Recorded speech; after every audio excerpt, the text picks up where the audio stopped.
I'd like to welcome everybody to the January 20th regular meeting of the Marlborough Township Board of Education. Cindy, would you please call the roll? Good evening, everyone. Mrs. Dean? Here. Mr. Dwyer? Here. Mrs. Ennie? Here. Mrs. Cow? Here. Mrs. Lou Rudell? Here. Mr. Marshall? Here. Mrs. Matos? Here. Mrs. Rosenwald? Here. Mr. Lalonsky? Here. Please be advised this meeting is being held in accordance with the Open Public Meetings Act, Chapter 231, Public Law 1975, the Sunshine Law.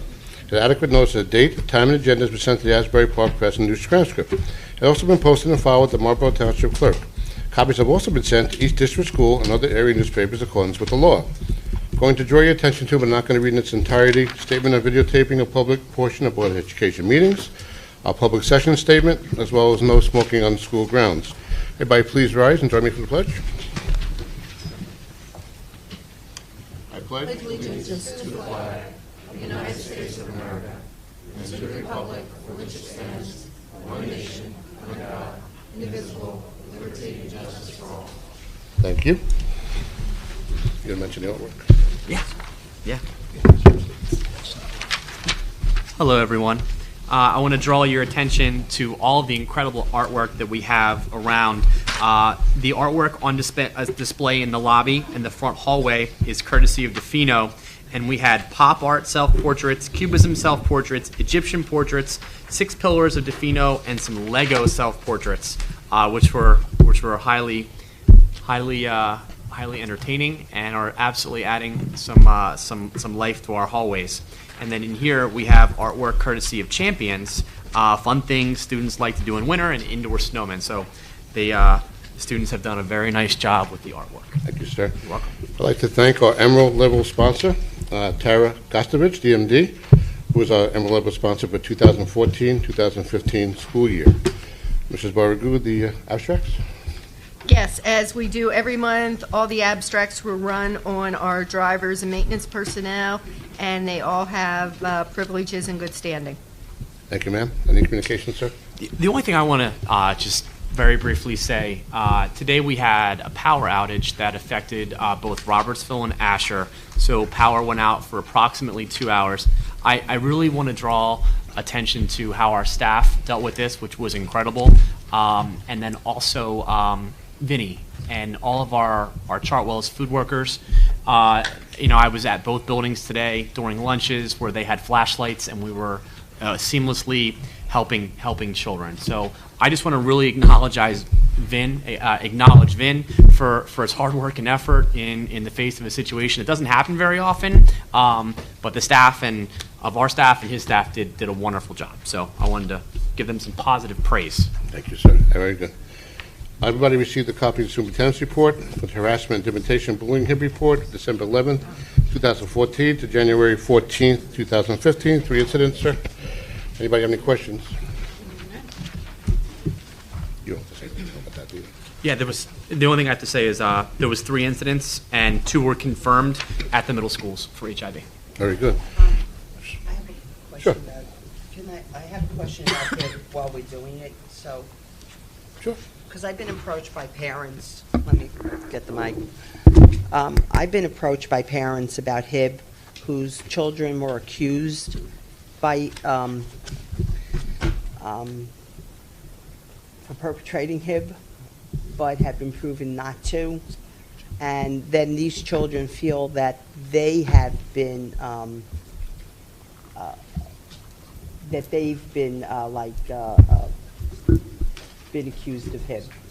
That they've been the victims of HIB.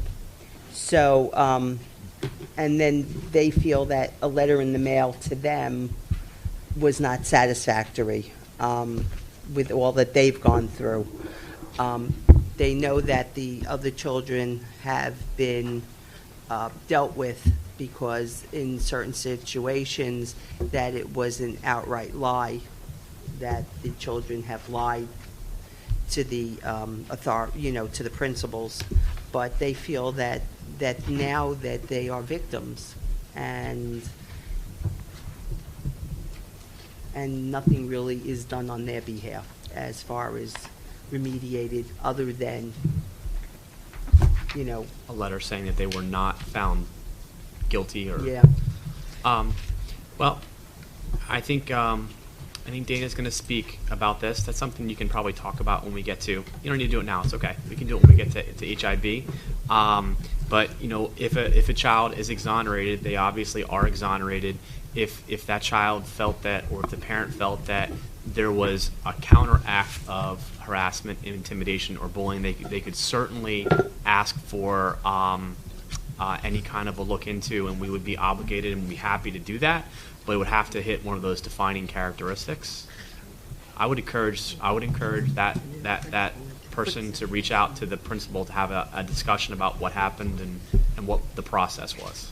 But do we consider socioeconomic as one of those defining characteristics? Well, it's any real defining characteristic. So if they were being picked on for being poor, then it would. Well, how about being rich?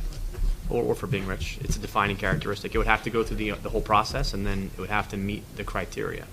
So rather than talk about a specific case, I think if a parent has a general question, the first line would be the person conducting the HIV investigation per building, and then they can discuss with the principal too, as well. Okay. Thank you, sir. Upcoming meeting dates, Tuesday, February 3rd, 2015, workshop will be at Marlboro Middle School.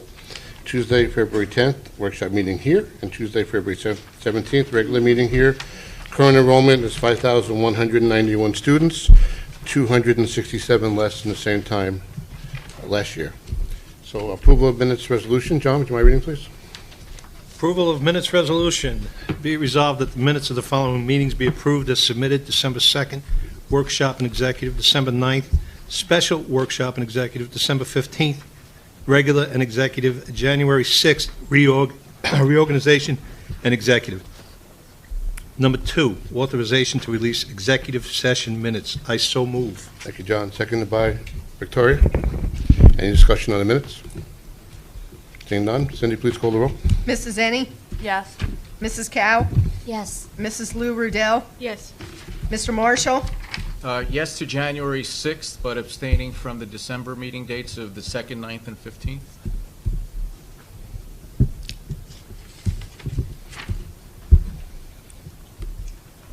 Mrs. Matos? Abstaining on 2nd, 9th, and 15th, yes on January 6th.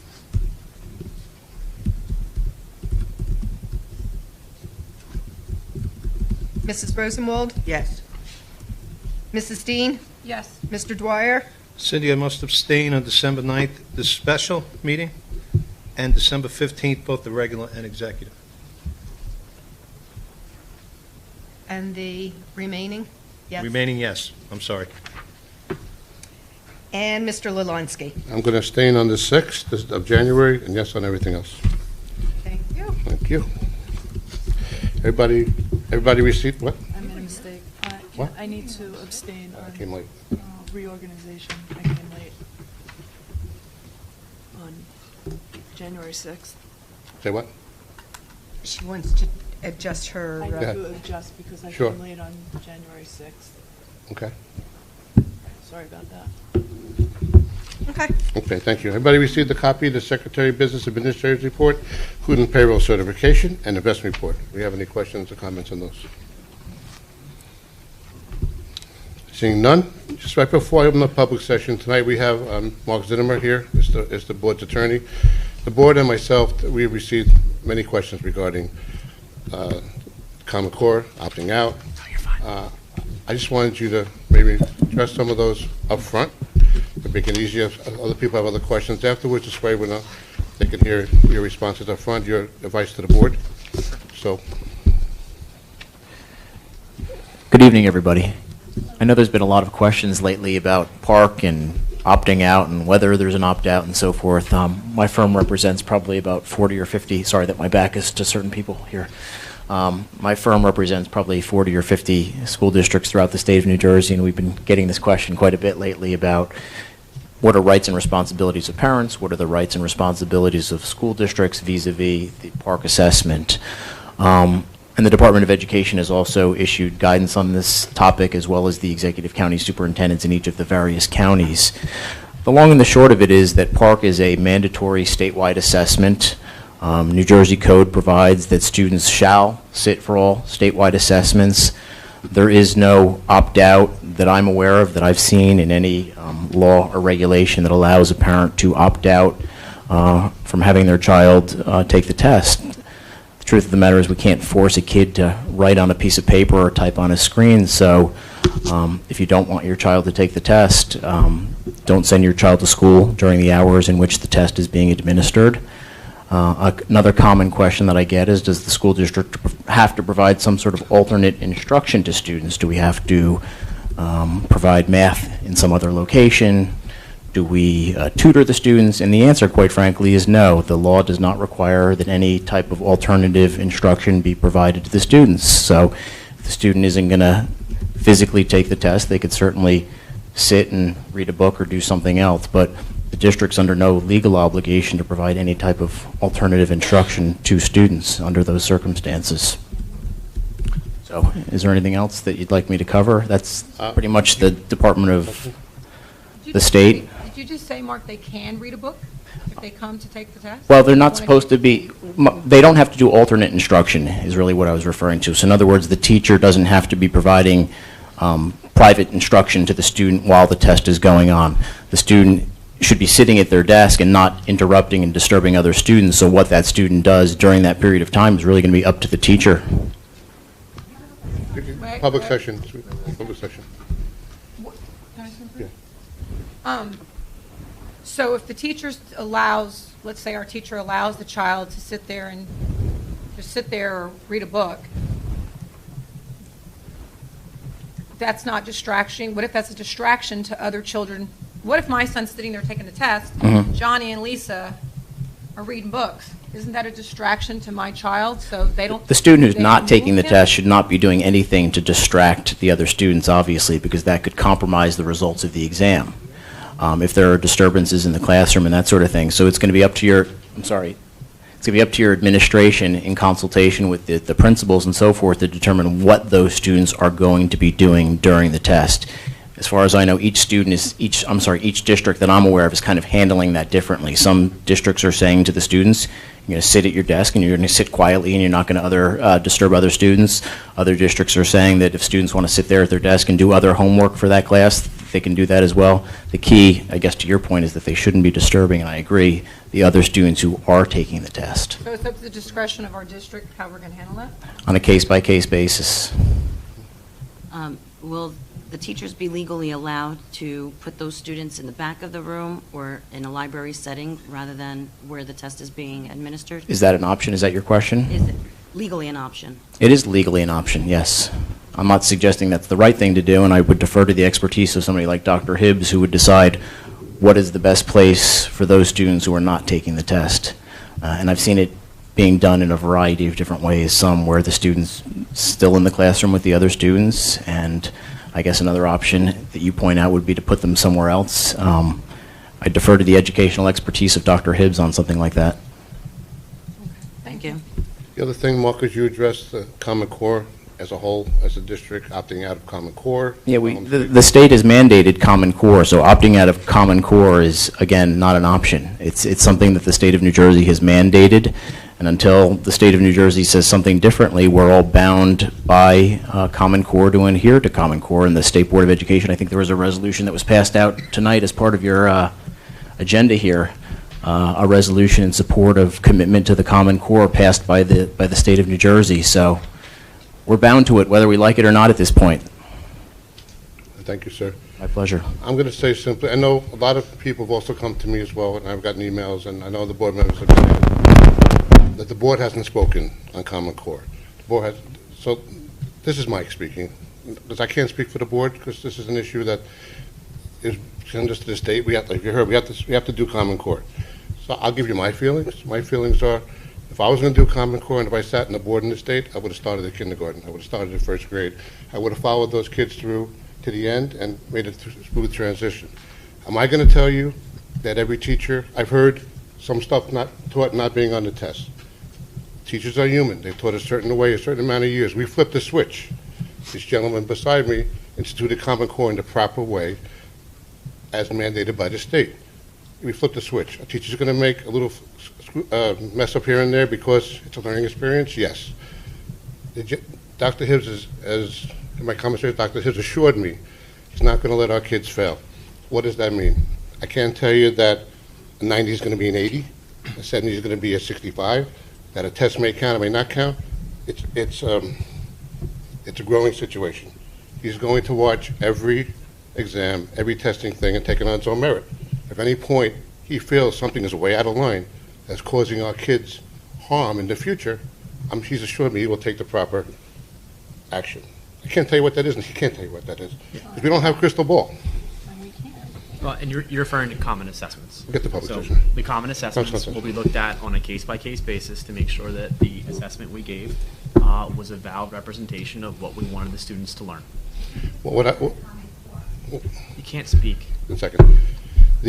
Any questions that you have during public session, what we can answer at the end of public session, as we always do, at the end of public session, we'll answer. Questions that need research, we'll get back to you. I lost my train of thought.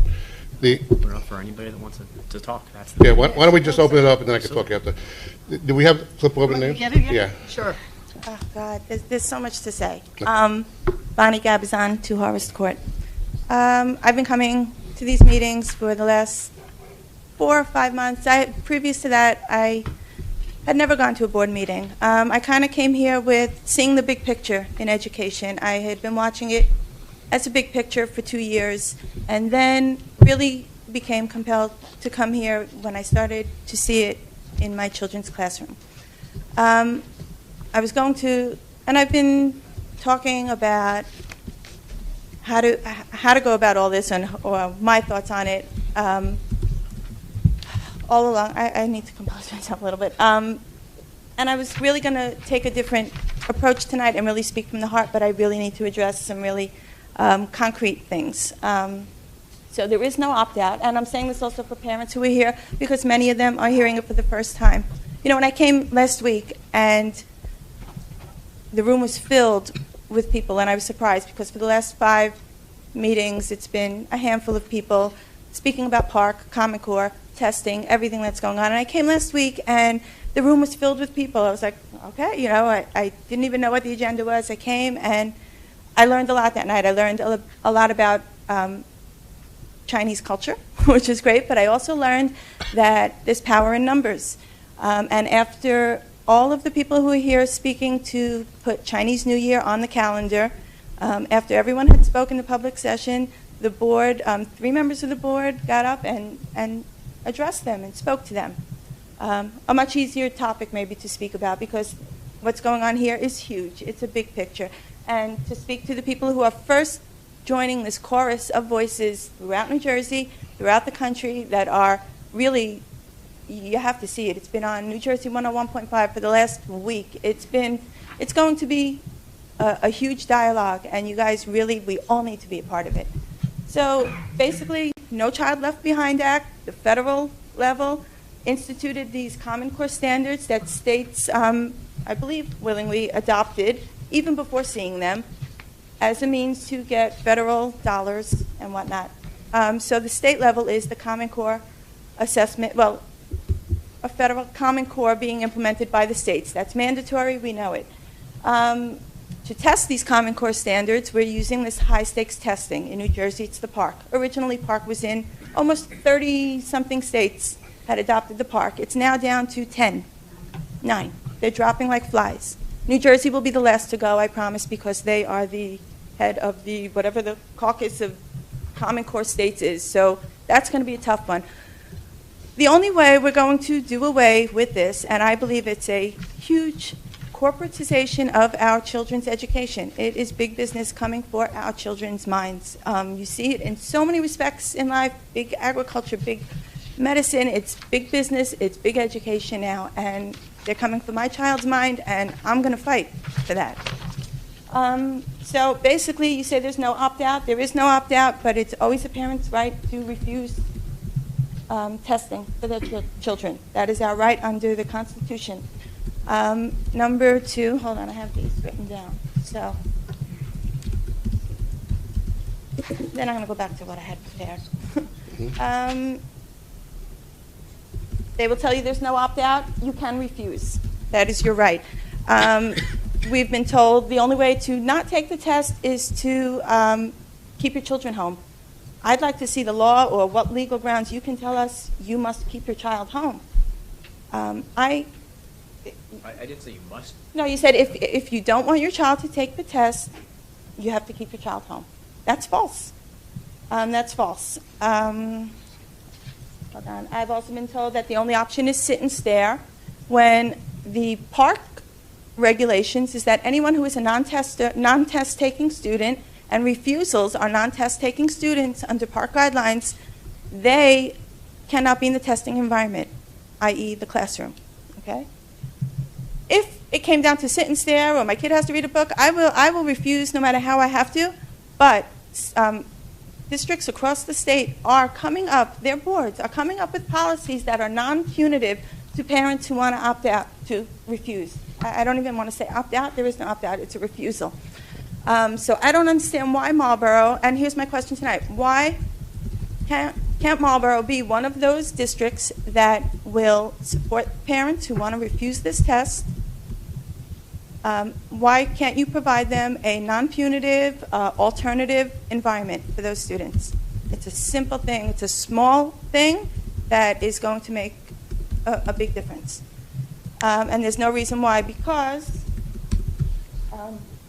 well, last week, New Jersey Board of Ed President Mark Bearden acknowledged that nobody can force your child to put their hands on a keyboard. Okay? And New Jersey Education Commissioner David Hespy said every district should apply its own policies. We should not automatically assume that coming to school and not wanting to take the test is a disciplinary problem. So it is in your hands on how you're going to handle parents who want to refuse.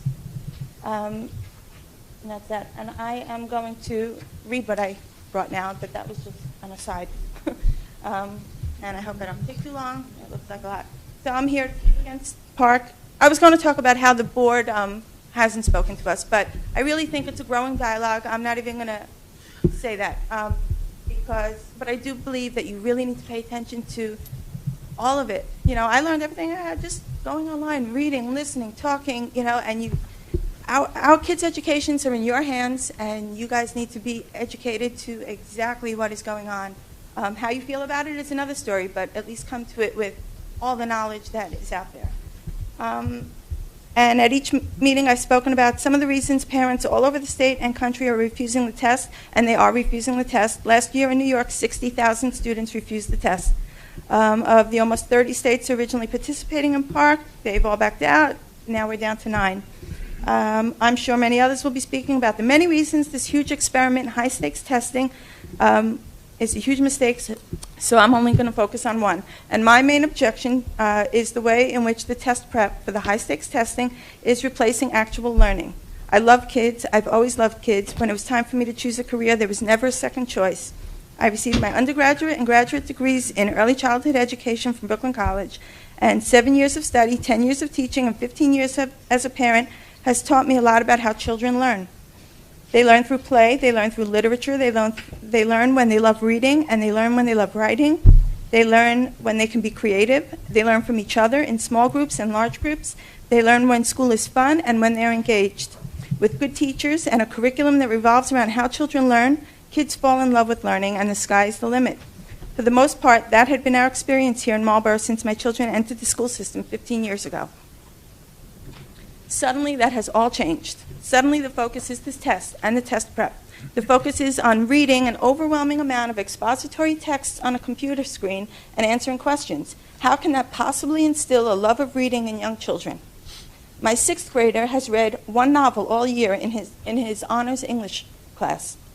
He's bored. Testing is not teaching. I am refusing this test for my children. My primary responsibility as a parent are to raise my kids with healthy bodies and thinking minds, and I view my refusal as an attempt to protect my children from the corporatization and privatization of our public education system that's being hijacked from teachers, educators, and parents by greedy corporations and ruthless politicians at the expense of the most vulnerable members of our society, our children. And I went through the points on how I'm going to refuse it. I plan, and I'm going to tell you what I plan on. I plan on sending my child to school as regular that day. His teacher, his principal, and the superintendent will have my letter of refusal beforehand. My son will know that I'm refusing the test for him. And when he is asked to sign on or log on or whatever, He knows that he's not going to touch a computer. What you do with him while he's in school for all of those hours of testing is on you guys, and I really hope you come up with something that's palatable for everybody. That's it. Thank you.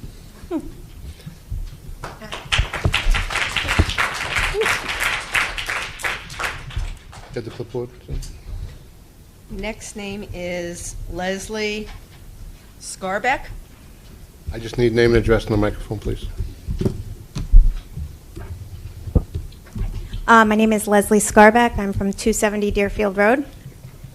I'm here tonight. I'm going to just read my remarks so I don't get off track. I'm here tonight to show that it's not just a few parents who have issue with the park common assessments and concerns over excessive testing in Marlboro.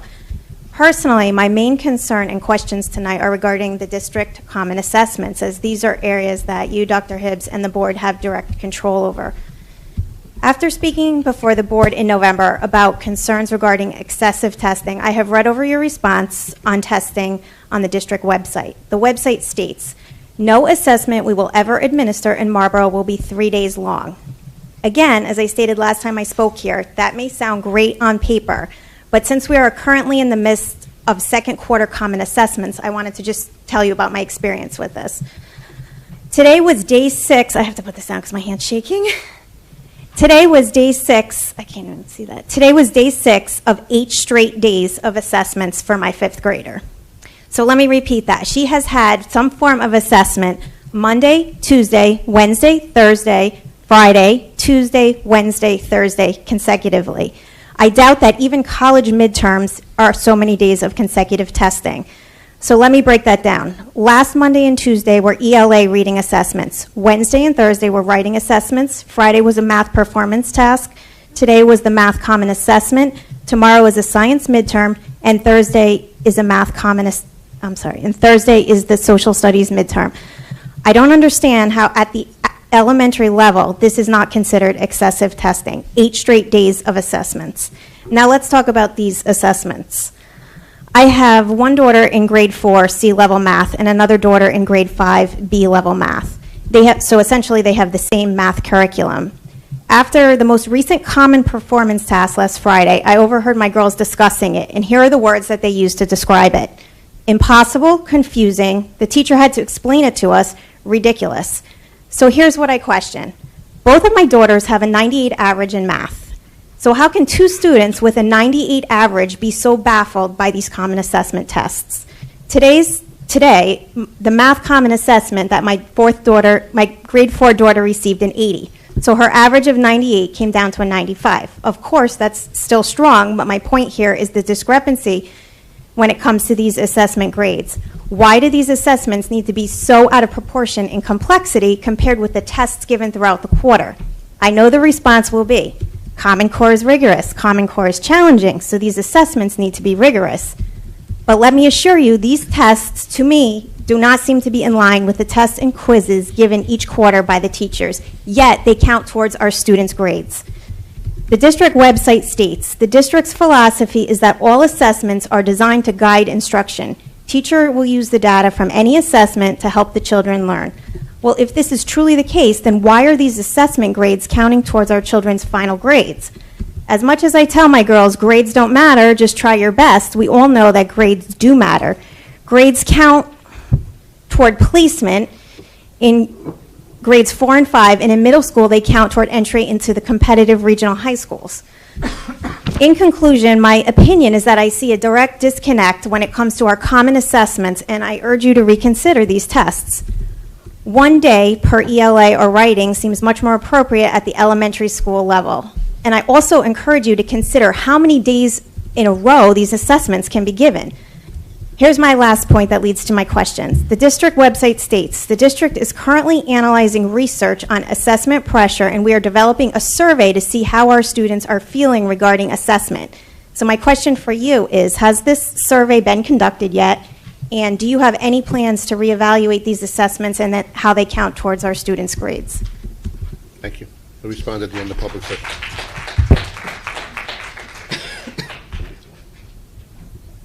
Erica Boylan. Monica Boylan, 27 Edie Drive. It's funny that you said that because I had the same thing. We've been in school since winter break for 10 days. Today, I think, was the 11th. And out of those 10, I didn't do a lot of like work. I'm just off the top of my head. 6 of those days, and my son, I have 3, I'm only going on my son because he's my anxious child, has had 6 straight days of assessments. And, you know, I won't go on, but it's very similar to what I don't know your name, I'm sorry, Leslie said. It just seems crazy. Like, imagine if you came to work for the past 10 days and you had an assessment for 6 of them in a row. And then how much work could you get done? And how much learning could you get done? And it's hard. It's really hard. And my other thing, related but unrelated, is at some point, I think it was last year, I'm not sure if it was 2 years ago, somebody decided that library and computers, I don't want to say weren't important enough, but something happened where my children no longer got to go to those specials every week. They flip-flopped. Every other week, they got to go to the library for their literature, and then every other week, they got to go to computers. My assumption is low man on the totem pole. But all of a sudden this year, computers is so important that the computer teacher, not only are they going every week to the computer lab, but they're pushing into the classroom to have them work on their Chromebooks to learn how to take the park. So we went from our normal every week schedule to we're going to push it every 2 weeks, and now we see you like 3-4 times a week because it's so important. And I'm only speaking, I don't know what goes on in the other schools. This is just my school. I know you guys know me, love to hate me, but it sort of stinks that that had to happen that way.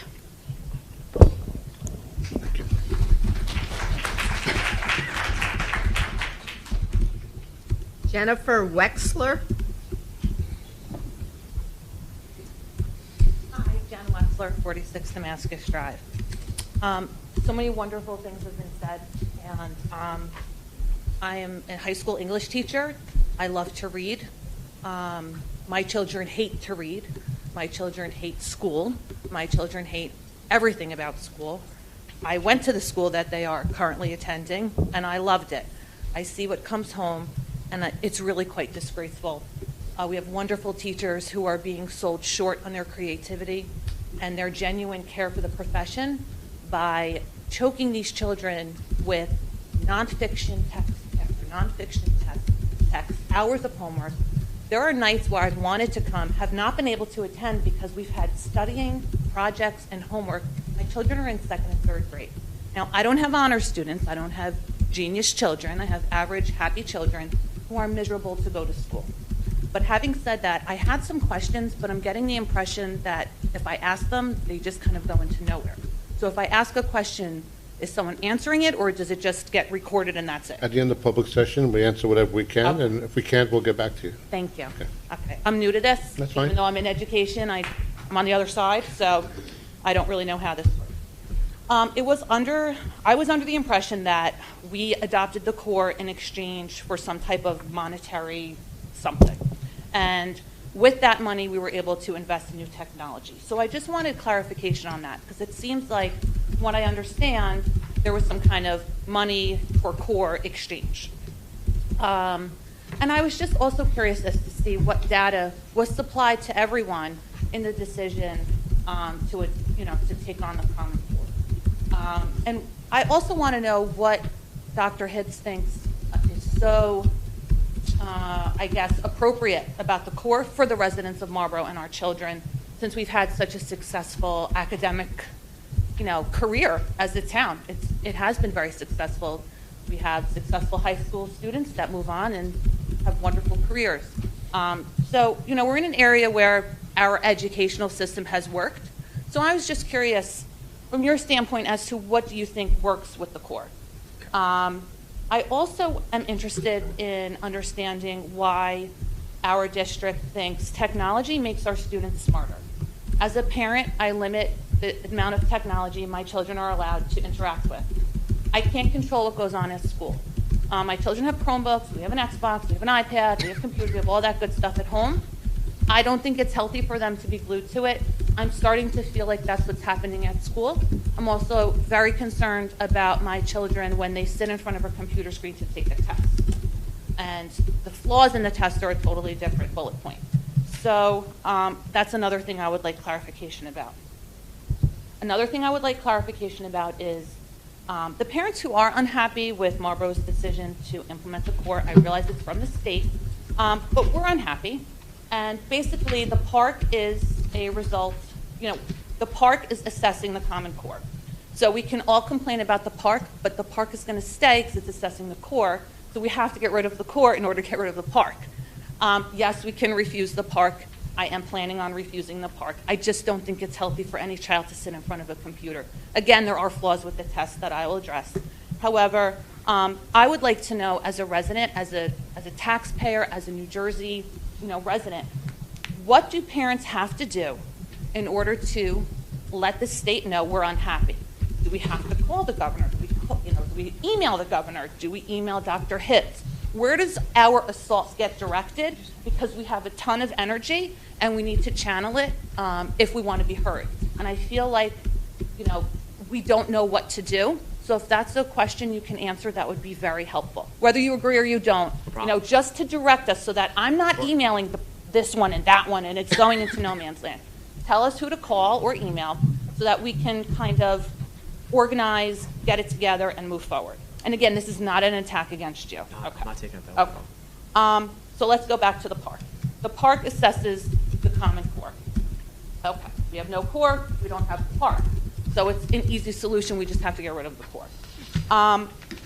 What are we using these park results for? It's a very new test. And again, our curricula don't necessarily align perfectly because teachers are humans. We're not being, kids aren't being taught by robots, and Mr. Dwyer's class is going to be different from Mr. Marshall's class, and you may love math and you may love science, and that's the nature of education.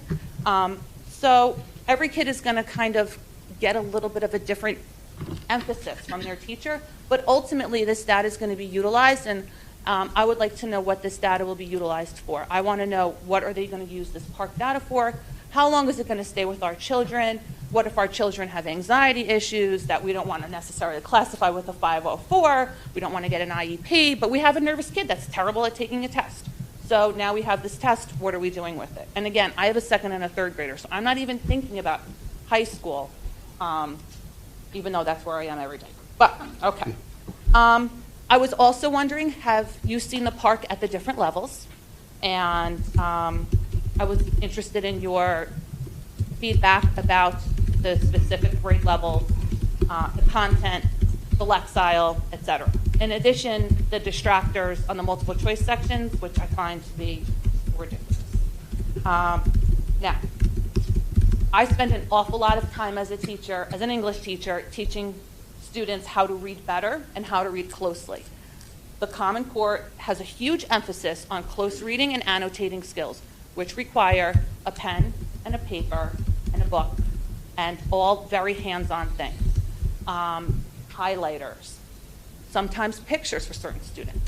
Now we're giving an assessment, a high-stakes assessment, where they are not having any access to a pen or a piece of paper.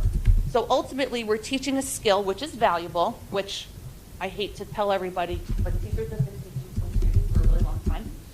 It's a very valuable tool.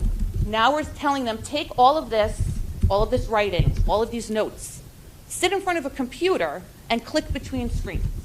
I'm not in a position in Marlboro High School to take my kids to a computer lab every day and have them read something and show them how to click between screens to annotate. So for me, in my opinion, the park is not assessing close reading at all. It's not assessing that skill. It's assessing a student's ability to go between screens and retain information.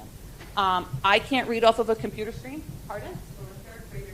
Correct. Well, that's another issue. I can't read on a computer screen. I have to print everything. I mean, I have refusal letters, this, that, laws. I have to print everything. And I'm a pretty decent reader. I cannot read off of a computer screen. I don't want my children to be sitting there reading off a computer screen. It makes me cross-eyed and dizzy. I can only imagine what it's doing to our kids. So the park doesn't really align with the Common Core. And if you look at some of the sample tests, while some of the tasks they are being asked to complete, like look at 3 different pieces of data, come up with the main idea, synthesize the material, use textual evidence. When we're doing that in the classroom, we have pen and paper. When they're doing that with the computer, it's a very different experience. So it doesn't necessarily align. Being computer savvy and being a close reader are not the same thing, because I have wonderfully computer savvy students who are awful with reading comprehension. So that's one thing. The common assessments, okay.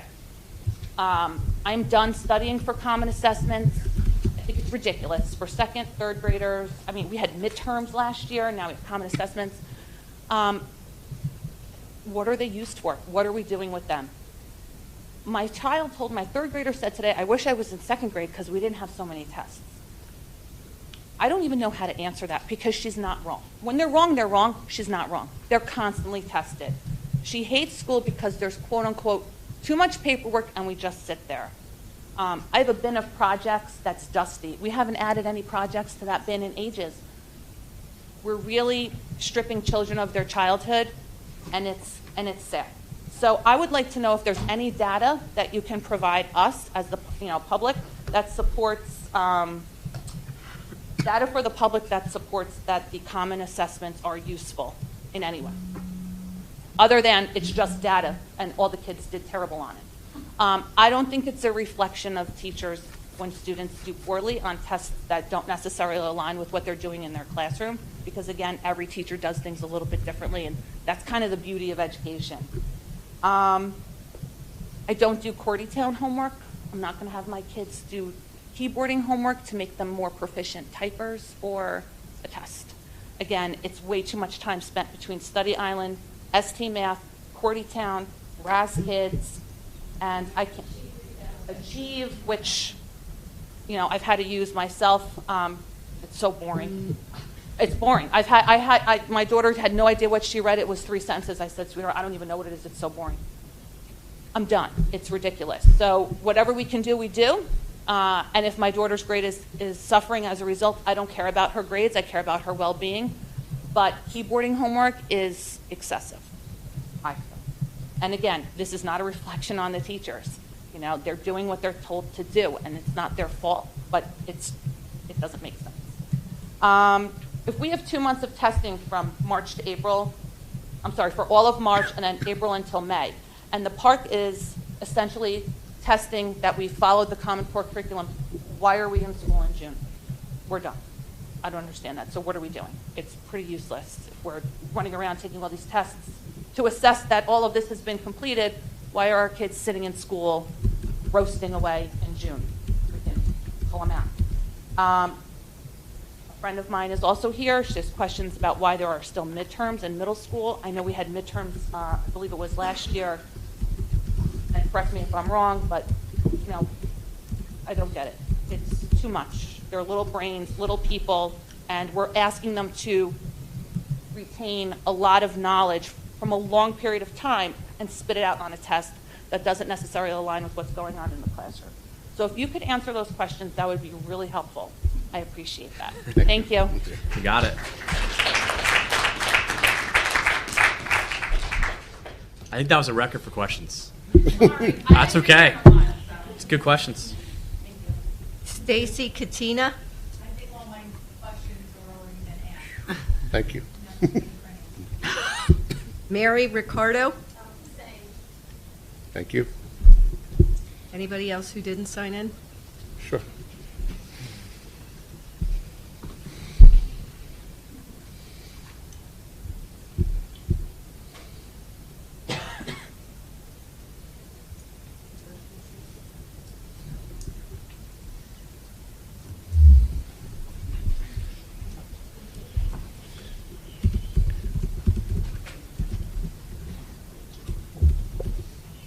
Steve Cudless, 2 Eileen Lane. A mouthful has been said, I'll say that. Bonnie, you touched on a lot of really interesting points. I don't even know the exact numbers from what you were saying earlier, but we're down to single-digit number of states still with the Common Core. And the Park Plus. Okay. I just can't have. Okay, that's okay. That's okay. Thank you for enlightening me on that. It's just, you talk about the privatization of education and the testing, and this gentleman over here, I don't even know your name. One of the meetings we had earlier, we were talking about how the common assessments is equal to a midterm, and another one's equal to a more localized test. This kind of goes right towards what you were saying, privatizing education. We're slowly taking away the testing from the teachers to, you know, to the state. Right, so that being said, it just opened up a whole series of things in my head. I mean, I'm losing them. Give me a second. I was kind of planning in my head when I first walked up here. Oh, man. Yeah, a lot of stuff to hear. Listen, remember. I'd like to have somebody speak and come back up when you had a chance. That's fine. Yeah, let me collect my thoughts. I'm going to have to jot them down. I don't have a problem with that. Seriously. Hi, I'm Jody Cutlass, 2 Eileen Lane. The last meeting I went to was the meeting at the middle school where you were so gracious to explain all the different testing and you know how everything was being weighed and so forth. And we had an opportunity to hand in some questions, and I actually handed in a question which you answered. And my question was, what happens if my kid doesn't do well on the park? What happens if the district doesn't do well in the park? And your answer, if I remember correctly, was nothing really, because my children's placement doesn't ride on the park, and nothing horrible is going to happen if we don't do well in the park. And it's been bothering me for the last few weeks because I have a 6th grader who is, by nature, a very anxious perfectionist who, wakes up in the middle of the night with nightmares that he's forgotten to study something because of the pressures on him with all the different tests and assessments. And then I have a 1st grader who, it's very interesting because she's just starting her educational career, and she's learning math the way Common Core people learn math, and it's just like it's very easy for her, and the entire school year, as we've been hearing, it feels like these kids are preparing for the entire year through assessments, making sure they're on track, making sure the teachers are hitting all the milestones, that the kids are hitting all the milestones, the constant testing to prepare for like this big grand finale of the park. And at the end of the day, if the kids don't do well in the park, nothing's really going to happen. So I just feel like, why are we putting our children through this if it doesn't really make a difference? I understand right now they have to take the park. I understand that. I understand we're mandated for Common Core. I understand that too. But if they don't have to do well in the park, why do we have to force our children to be tested so much? And I just want to leave with one thing, which really, I felt like it was so telling. My son is stressing out over tests. And my daughter, my 6-year-old, says to him, Ryan, school isn't about winning, it's about learning. I was like, wow, that's so astute for a 6-year-old, you know. And unfortunately, at this point in the game, I don't necessarily know if that's true. So I wanted to share that because it's been bothering me. Thank you. All right, now I have my act together. Okay. What I wanted to put together was the Common Core, it is what it is until it isn't. The Common Core is here, it's going to be here. If it's going to be a long-term way we do things, I think it has to be implemented as it's a long-term way we're going to do things. I mean, Mr. Lalansky, you said to open up this whole thing that you think it was botched from the beginning, that it was put in a hurried fashion. It didn't start from the beginning grades. And I feel as though, and I'm sure I'm not the only one who feels this way, is that unfortunately our children are the lab rats until we get this worked out. I mean, will it take a year to work this out? Will it take 5 years to work this out? Is my daughter going to be in 11th grade by the time we figure this out? I mean, the teachers and the park are not on the same page, as it was mentioned earlier. The park exam, in some cases, is testing the kids on oranges, and the teachers are teaching apples. So now all of a sudden they sit down, and there are things on the test not being taught by the teachers. The teachers should be more prepped as to what's going to be on this park exam and teach it accordingly. That's what I feel. And until that's done, we're going to have the differentiation in the numbers. When we were at the middle school, the numbers were being thrown up on the screen about how the 6th graders and 7th graders and 8th graders are doing on these things, and it was boggling in my mind to see the numbers dropping as the kids got older. It was just, this just feels very disheveled and disorganized. And like I said, if the core is here, let's get our act together and figure out how we can get the teachers and the park all together and where to really begin this so everyone can hopefully win in the end. Because right now, no one's winning at this, as my wife mentioned. Thank you. Thank you. See name and address in the microphone, please. Hi, Heather Michelson, 1 Kipling Court. I just want to... I didn't get your name. Heather Michelson. Thank you. 1 Kipling Court.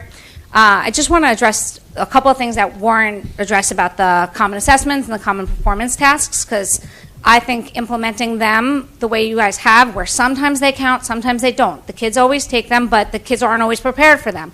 Sometimes the stuff has been taught in the classroom and it aligns with it. Sometimes it doesn't.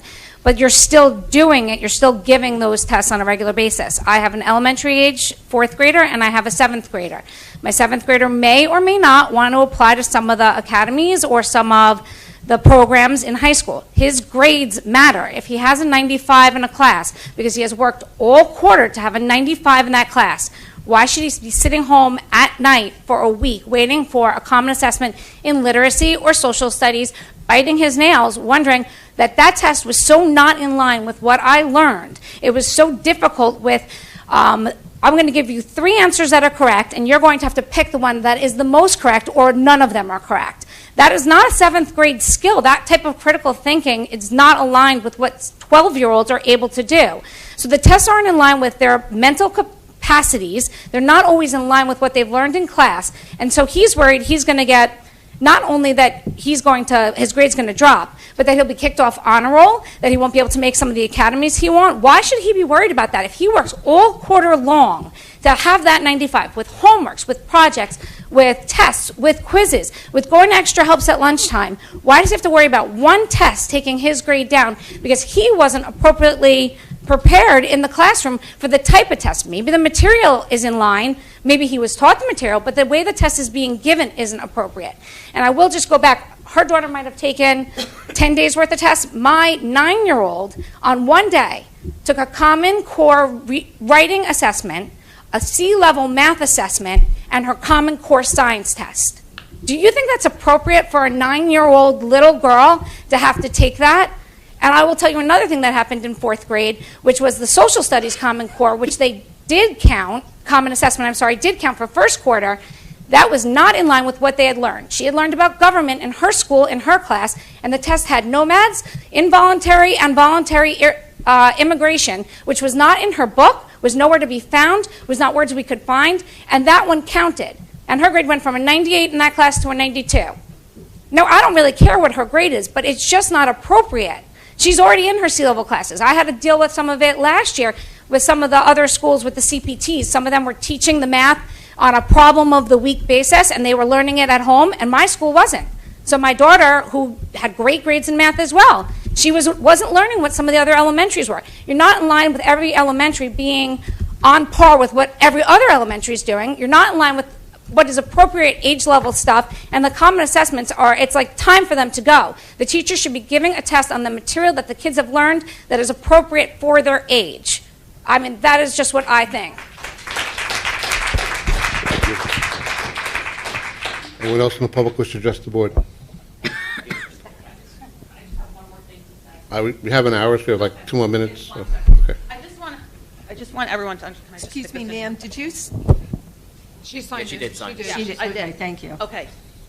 People spend thousands of dollars on SAT preps, thousands of dollars to prepare for an LSAT. We spend tons of money for our kids to take these tests. Right? Then, they go in prepared. They know how to take a test. They have skills on how to take the test. If we have a curriculum to teach, we're not teaching students how to take a test necessarily.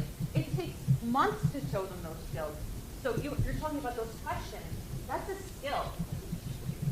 That's a skill, okay? So, we have to keep in mind that teachers have a curriculum, and so many tests have actual test prep classes that kids go to, and that's something that, think about that. These kids don't have a park prep test session. They're kind of being set up in a way to fail. Just want to put that.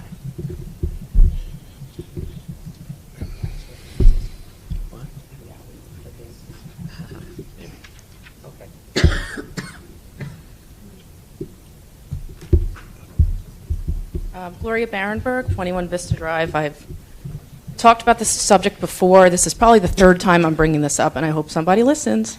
I have reviewed my daughter's second quarter quizzes and tests that she has taken for the 5 major subjects: literacy, math, science, social studies, and written expression.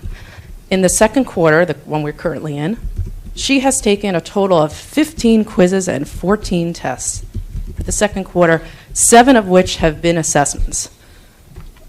So she's 7 years old, one of the top students in her class, and comes home and says, "School is so boring, all we do is we take tests." Isn't that sad that a child feels that way at 7 years old? Pretty sad. Being expert test-taking machines are not going to get our kids ready and prepared for college. An excellent curriculum and good teachers do. In addition, I'd like to point out that local towns around Marlborough, for example, have half amount of the assessments that we do, but yet, are their kids not as prepared for college as Marlborough kids? Are their kids going to have an inferior education and opportunities compared to Marlborough kids? Absolutely not. I don't buy it. I don't buy the argument that we need to overload our kids in these assessments, and I would really love to hear from the individual Board of Ed members about this topic. Thank you.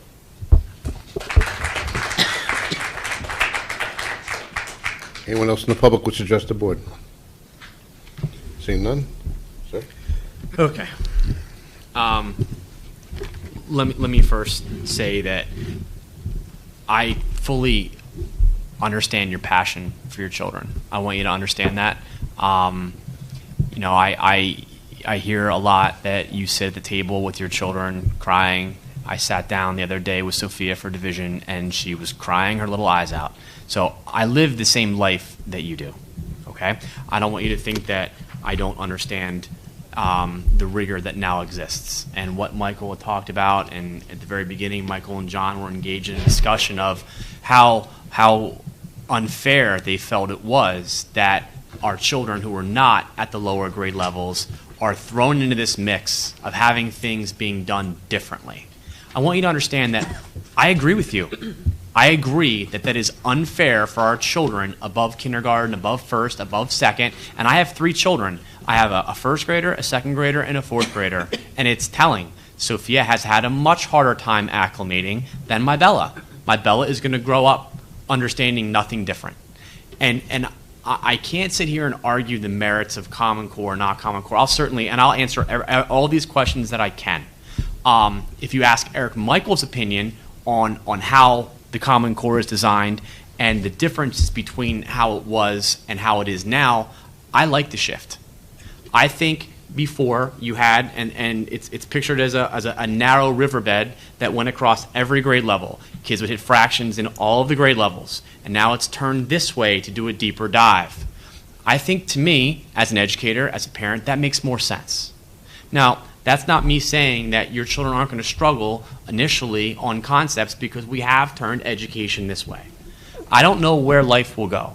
I don't know, as you said, if Common Core is here, if Park is here. All I have to work with, and I know that you are here as parents for your children. I personally, as your superintendent, have mandates that I must follow. Okay? So with that, I want you to understand that I understand your frustrations. Okay. All right, let me get to my questions here. Okay, so the first one. What's going to happen with Park? Okay? So what we're not going to do is have a room right out of the gate that has all of our children in it. I have made the decision not to do it that way. I have not made that in isolation. I always, we always talk about things as a region. The region is essentially all on the same page. So if a child just does not want to take the assessment, they just won't take the assessment. If they want to sit there and that's their directive from you as a parent, I fully, 100% appreciate your job as parents. My job as a superintendent is to take a look at all the information that I have. While I fully respect your opinion, I have clear guidance from the Commissioner of Education about what I should be doing. And in my opinion, and this is Eric Michael's opinion, school districts that are coming out of the gate right away and saying, well, there is no opt-out, but we're going to let you opt out, send me in a letter, they're not right. And I'm not saying that you're right or they're wrong. In my opinion, I don't think that's the intent of the law. And as Mark talked about, I'm under an obligation. If a child comes in, they need to sit for the test. Now, Bon, as a mom, if you say, don't you touch that keyboard, not a problem. I will fully respect that. You can't.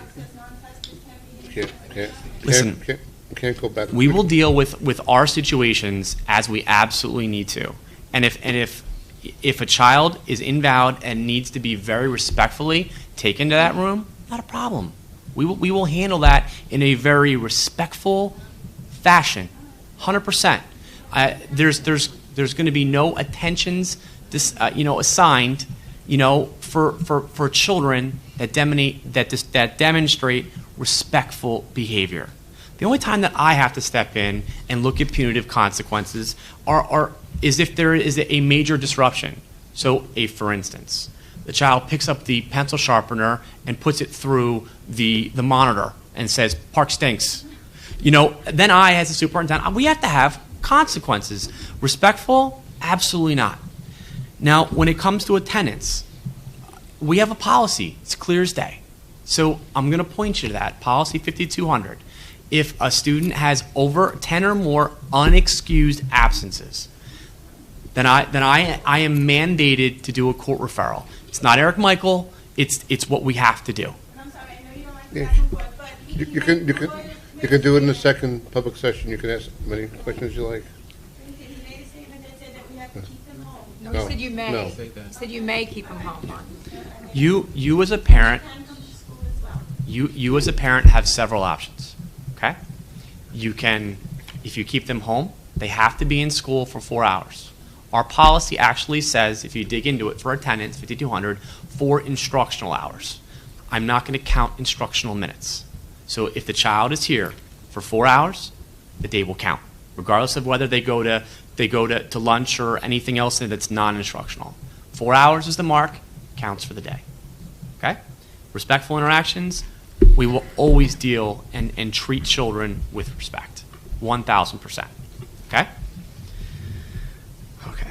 I was asked a question on the survey. Survey is actually being finalized by curriculum, and our child study team director, Dr. Klein, has all of, we have psychologists and guidance counselors going into classrooms talking about test anxiety. So we put that back into play this year. It hadn't been put in play for a while, but we put that back in to help children deal with anxieties and things they want to talk about. What do I think is so important about Common Core? Common Core has things in it that are great critical thinking skills for our kids. Dealing with complex text, working with nonfiction, all the things that I understand, and I understand what you mean when you say they're not as interesting. I understand it. But the whole intent of the Common Core is to have children come out of the United States ready to compete in the global market. I'm not telling you how to feel. I'm not talking about private industry or Pearson or anybody else, but it's a simple fact of the matter that we were slipping. This was their address to that. I'm not saying that I had anything to do with writing the Common Core. I'm simply saying why it was looked at and why it was deemed appropriate. They wanted all the United States to be on the same exact page. Just like we want instruction at Dugan to mirror instruction at Morrell, that was the attempt of the Common Core. Okay? What do you need to do if you're very unhappy with the Common Core? Well, you can absolutely write your legislators. You can go to Trenton. You can write the governor.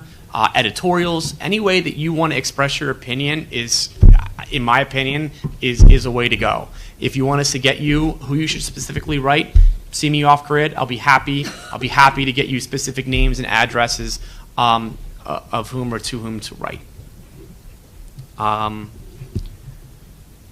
Okay, what do we, Park assesses the Common Core state standards. What are we using the Park information for? And this kind of went back to your question. So you're absolutely right that if Johnny doesn't do well on Park, what could happen? We're not using Park for placement. So we really haven't ever used standardized tests for placement, so that's not going to be our criteria. As of right now, and Lord knows I'm not trying to rile you up anymore, but we don't know what Park data is going to even look like. They have not said to us, here, school districts, you're going to be able to do X, Y, and Z with this data. We are told it's supposed to be robust. We are told we are supposed to be able to drill down way further than we could for NJ-ASK into actual items for children. But as of right now, they haven't showed us what that looks like. When I know, I will be able to make an intelligent, informed decision. If it's what I think it's going to be, we'll use that data to drive instruction for children, to help them learn the things or to relearn the things a different way that perhaps they didn't get the first time, which, and I don't know who said it, is the purpose of why we're here. We are here for learning. So, but there is a greater ramification if we as a school district don't do well on Park, because we're graded on that. Right or wrong, we receive, a performance score per school and per district. So just like we had NJ-ASK tied into that, the same thing would happen again for Park. Eric? Yes. Yeah, we use CTP4 for placement, but it was our test that the district bought and paid for. Yeah. That's not a state. That's why they jumped out of their seats, because you said we never used it. No, we never used NJ-ASK for placement. Yes, right. CPT4 was used before, but this whole conversation was brought in reference to for Park, right? Park was never used for placement. NJ-ASK was never used for placement. Okay, sorry to clarify. Have I seen Park on all the different levels? I've taken every Park sample assessment there is, 100%. What's my feedback on it? I think that there's a lot that students need to master. And please make no mistake about it, our job here is not to prepare kids for Park. Our job here is to teach the Common Core and to assess that. Now, we have taken operational stances and we've developed a lot of this professional development in-house and videos for what kids need to know. You can hold that against me or not. If students are mandated to take the test by law, which they are, then my job is to operationally prepare them for everything they're going to see, from the drag and drop, to the text box, to the equation editor, to how to highlight, to how to look at the bold words. And I think we've done a very good job at preparing kids for that, and teachers and administrators. Dr. Hibbs, can I just interject for a second? Sure. That leads into when we spoke about the computers in the classroom. Cindy, can you remind me how much we spent for the Chromebooks? $1.4 million. $1.4 million. Then the state told us we had to test on electronic devices. We had to. They didn't tell us where they were coming from or who was going to give them to us. We had to spend $1.4 million. This board decided and put them in the classroom as soon as possible, because we would be doing your children to use the service. If the data sat down for Park, they used that pencil and paper all year, sat down for Park, here's your Chromebook, take Park. So the reason for getting them now and putting them as quick as we couldn't, spending $1.4 million, is because they have no choice but to take the test on an electronic device. And it do no difference in your office, your everyday life. If your supervisor came to you and gave you a new program, and the day before you had to make a report on it, say, hey, have fun, go use it.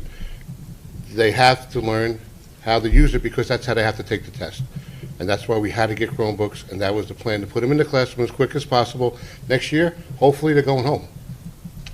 That's the plan. So I'll let you continue. Sure.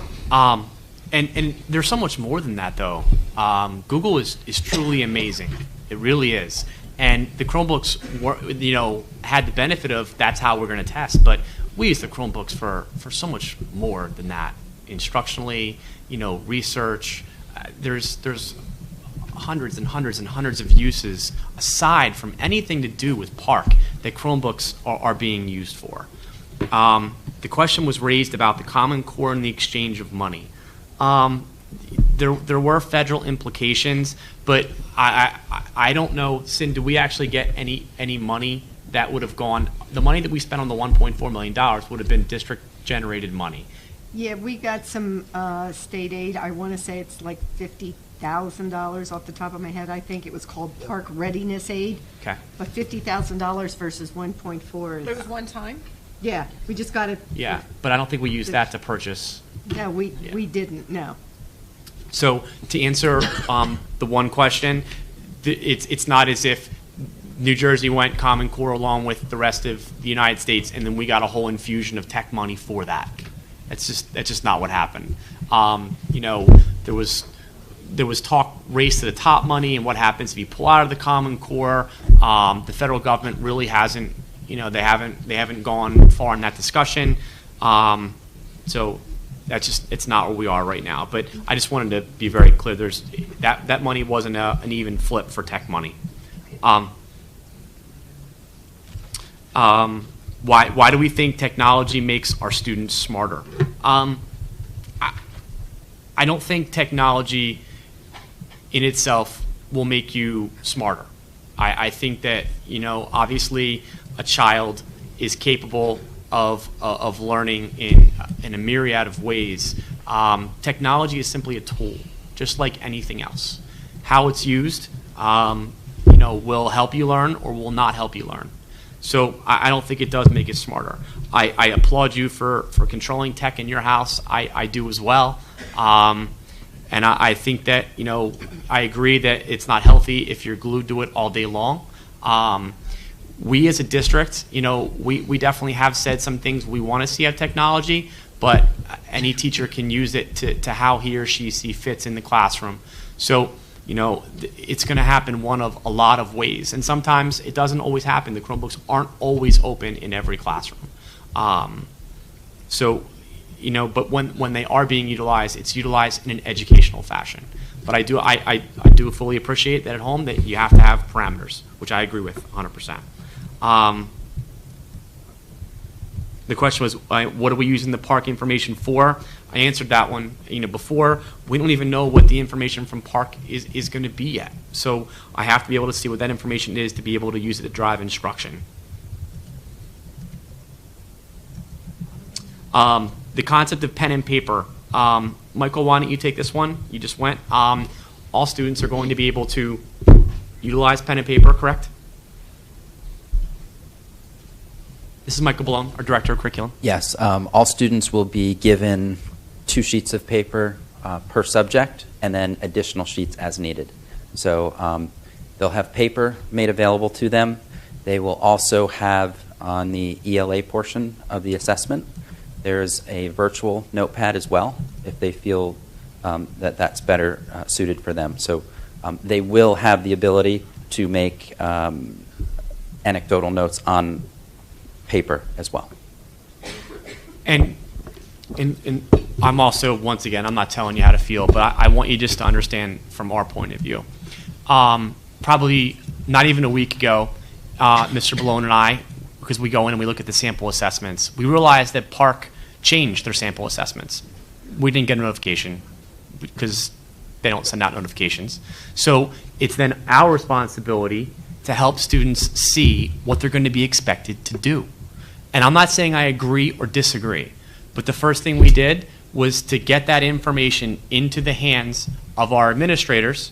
So we have Mrs. Green in the front. You just got information on the equation editor and also the notepad to disseminate to teachers, to go to kids. Because whether I agree with it or don't agree with it, the worst thing I could do as your leader is to say, I don't care.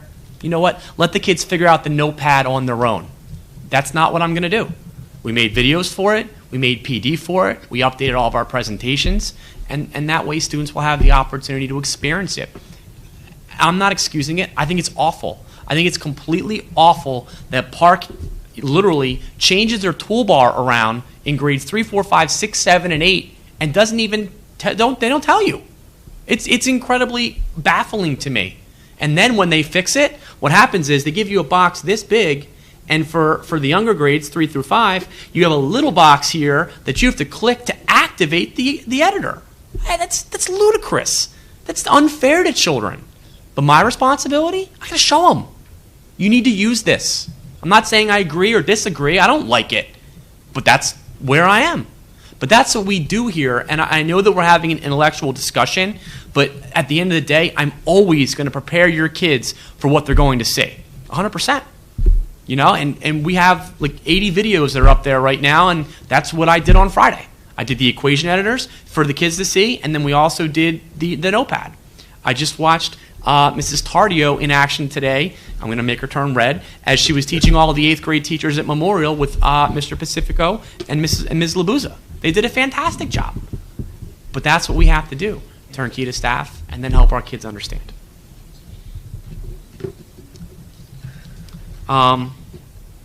Common assessment data.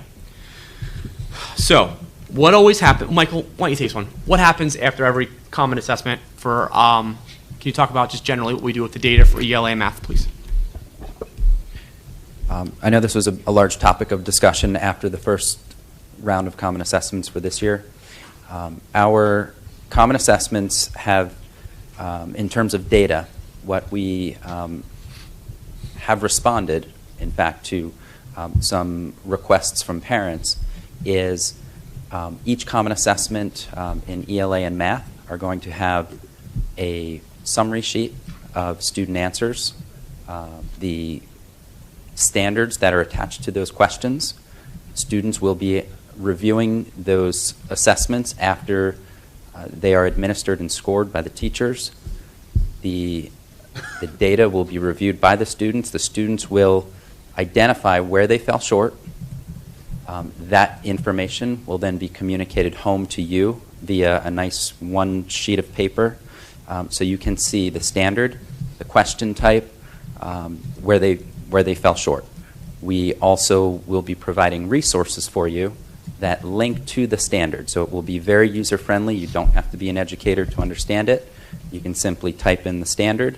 You'll know the question number, the question type, and if you so wish, you can assist in remediating at home, which was one request that came from all of you, and we appreciate that, because that is an attempt to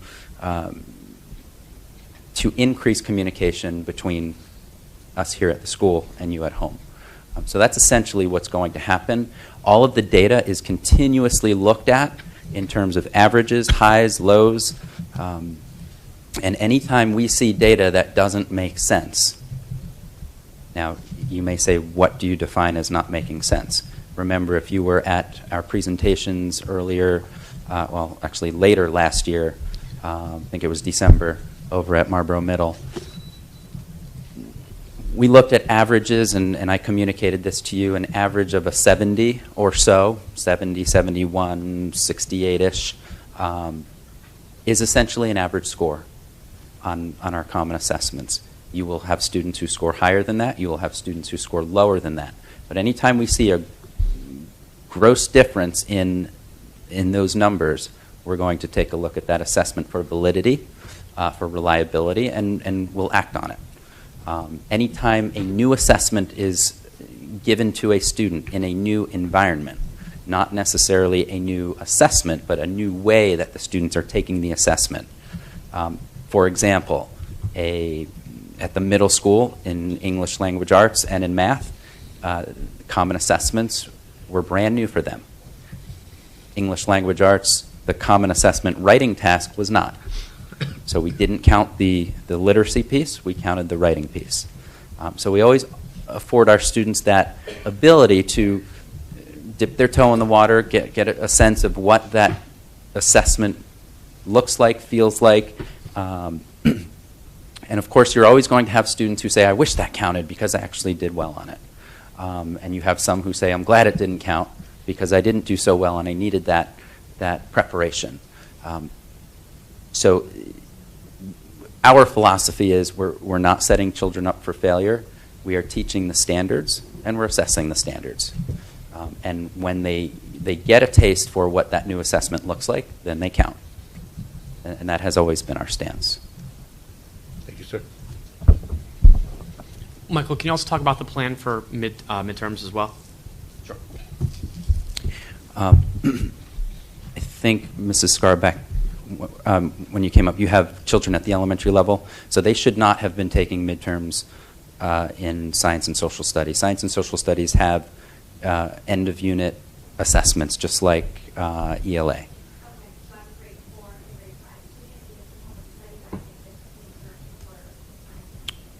Mm.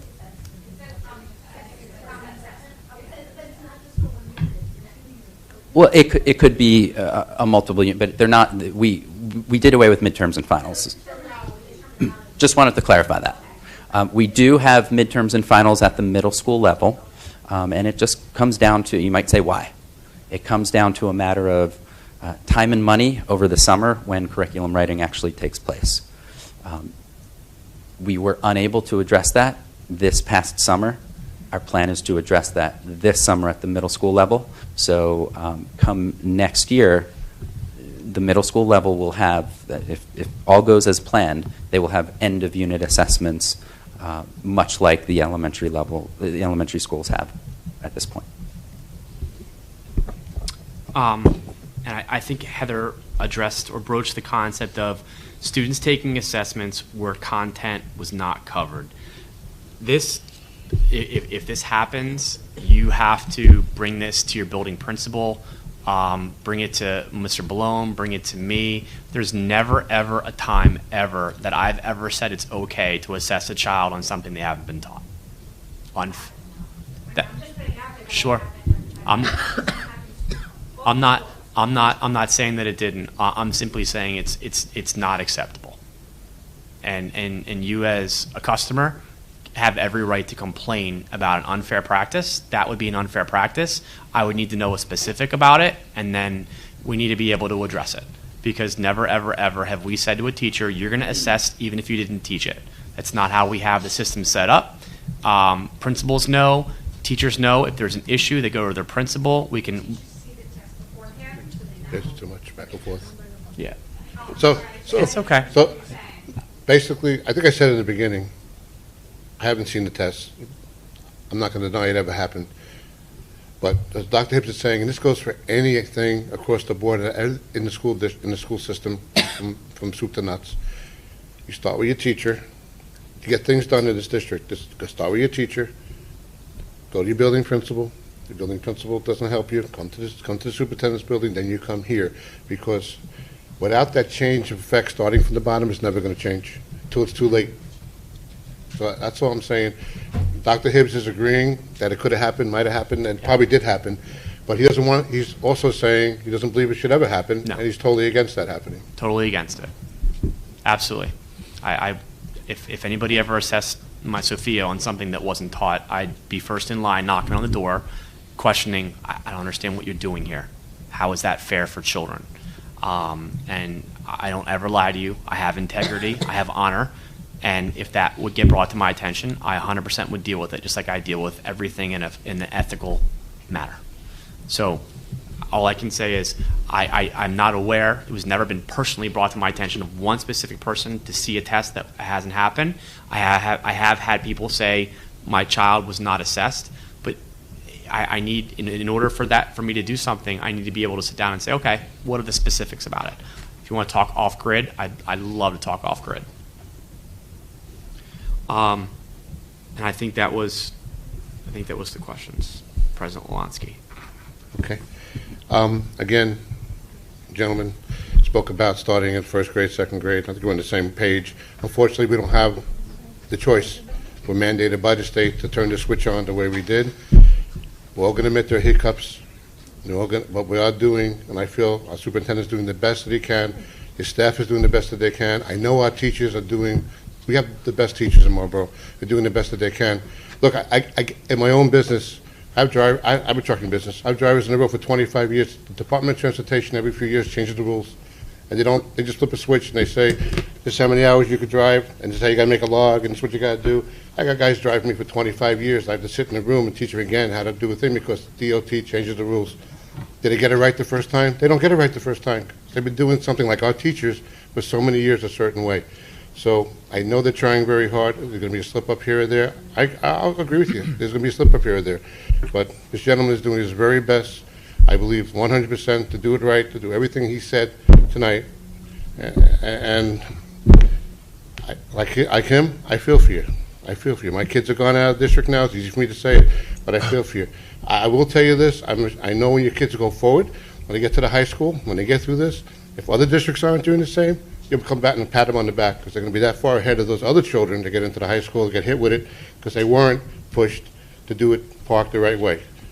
That's the one side. If it goes away, it goes away, but we can't control that. Right now it's here. No one's telling us it's going away, and we're doing everything, this gentleman is doing everything in his hands to make sure that your kids are properly prepared. You might say in first grade, what I care about the high school, but one day you will. And when they get there, they'll be way above the children that weren't prepared for the test, and they'll be eons above them when they take that standardized test in high school. That's the way I look at it. As far as the too many tests, as a board member, we don't formulate the tests, we don't assess the tests. This is the job of the superintendent, the minister of schools, his staff, and those people below him. Between the staff, the curriculum department, the principals, they make the recommendations to the board of what the test should look like, how the test should count, because that's the way Board of Education works. You've asked if any other board members wanted to talk. I'm not going to stop anybody from talking. Anybody want to speak about the park, whatever? John? I truly applaud all of you guys for coming out and being extremely persistent. And I'm glad somebody asked the question, can any of the board members give their opinion? This is coming strictly from me. I don't speak on behalf of anybody here. Before you guys came in tonight, Dr. Hibbs, myself, and Mike were talking about it. And I kind of equated, and by the way, the high school teacher, I forgot your name. Jen. You said it pretty well. You get rid of the Common Core and park kind of goes away. I have a fundamental disagreement with the Common Core. I equate the Common Core to a fastball. You're taking a kid in 7th and 8th grade, and you're asking him to hit an 80-mile-an-hour fastball, and he's never gotten in the batting cage before.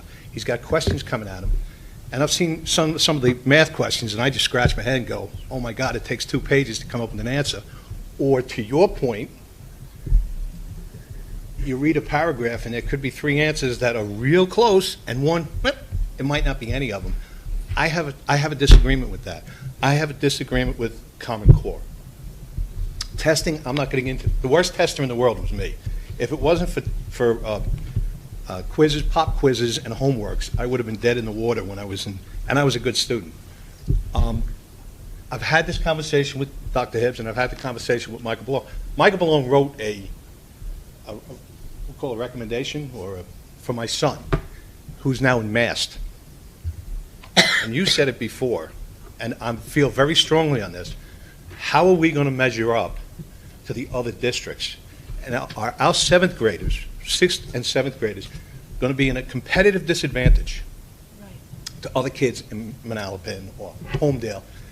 And I don't know the answer to that yet. I'm trusting what I'm hearing, that we're doing everything that we can do. And believe me, I believe in Malone, I believe in Hibbs. Am I comfortable with it? No. Do I think that you guys should continue? Listen, I was hanging out in a parking lot listening to 101.5, because there's some good stuff there. And they're trying to get the commissioner next week, and I hope they do get him there, because I'd like to hear some of his statements. I worry that your kids, I have a freshman in high school in Marlboro and a sophomore at Mast. I did notice that when they went into freshman year, they struggled. They struggled because there were more tests coming at them. And coming out of a great district, coming out of Marlboro, and you're going into these schools. My son was like a high 90s kid who's now high 80s. And they weren't really prepared. And I'm trying not to be an old dog with young kids. And I'm trying to be open to Common Core. I just don't like what I see. And I hope that they make some changes somewhere down the line. But that's not, as a board member, that I can do. I can only keep looking and keep asking and keep listening to you guys and asking those questions behind closed doors. Because I don't entirely disagree. I hear people, my kid he's unnerved, unhinged. I hated school. I hated school. I hated taking tests. So I feel that pain. and then to sit down and take a test. If you were in the first grade and they threw you a 10-mile-an-hour fastball, and then in second grade a 20-mile, and in third grade a 30-mile, and by the time you got to 7th and 8th grade, you were whacking 80-mile, and you're able to answer those questions, I would feel better. And I would feel that our kids, our children, would be better served. Right now, I feel that we're doing a disservice to our older children.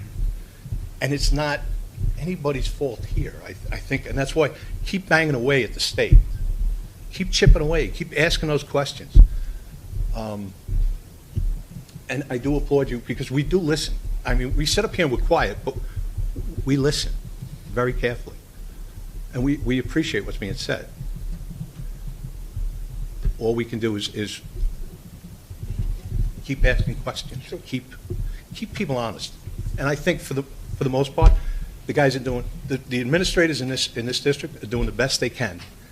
And the teachers, God bless them. God bless our teachers. Because the state's making them work awful hard.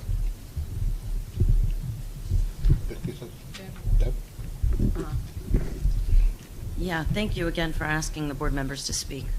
I wanted to let the public know, I have a 6th grader and 8th grader, 2 different kids. As most of you probably know, you have 2 different personalities, 2 different anxieties, 2 different everything. So I feel your pain as well. So we're not sitting here not knowing what you're going through. But I don't want to say everything that John did. Our administration is working very hard, and this board works very hard as a whole to question, probably too much sometimes, and kick the tires, as Dr. Hibbs says, on every matter that goes up. We look at everything, and I really do urge, and I've said this once before, but I don't know who was here and who wasn't. Go on to parkonline.org, register yourself. This month alone, I've gotten at least 4 emails. Go on to New Jersey NJPTA.org. They send out emails too, and in those emails, you could take some practice questions.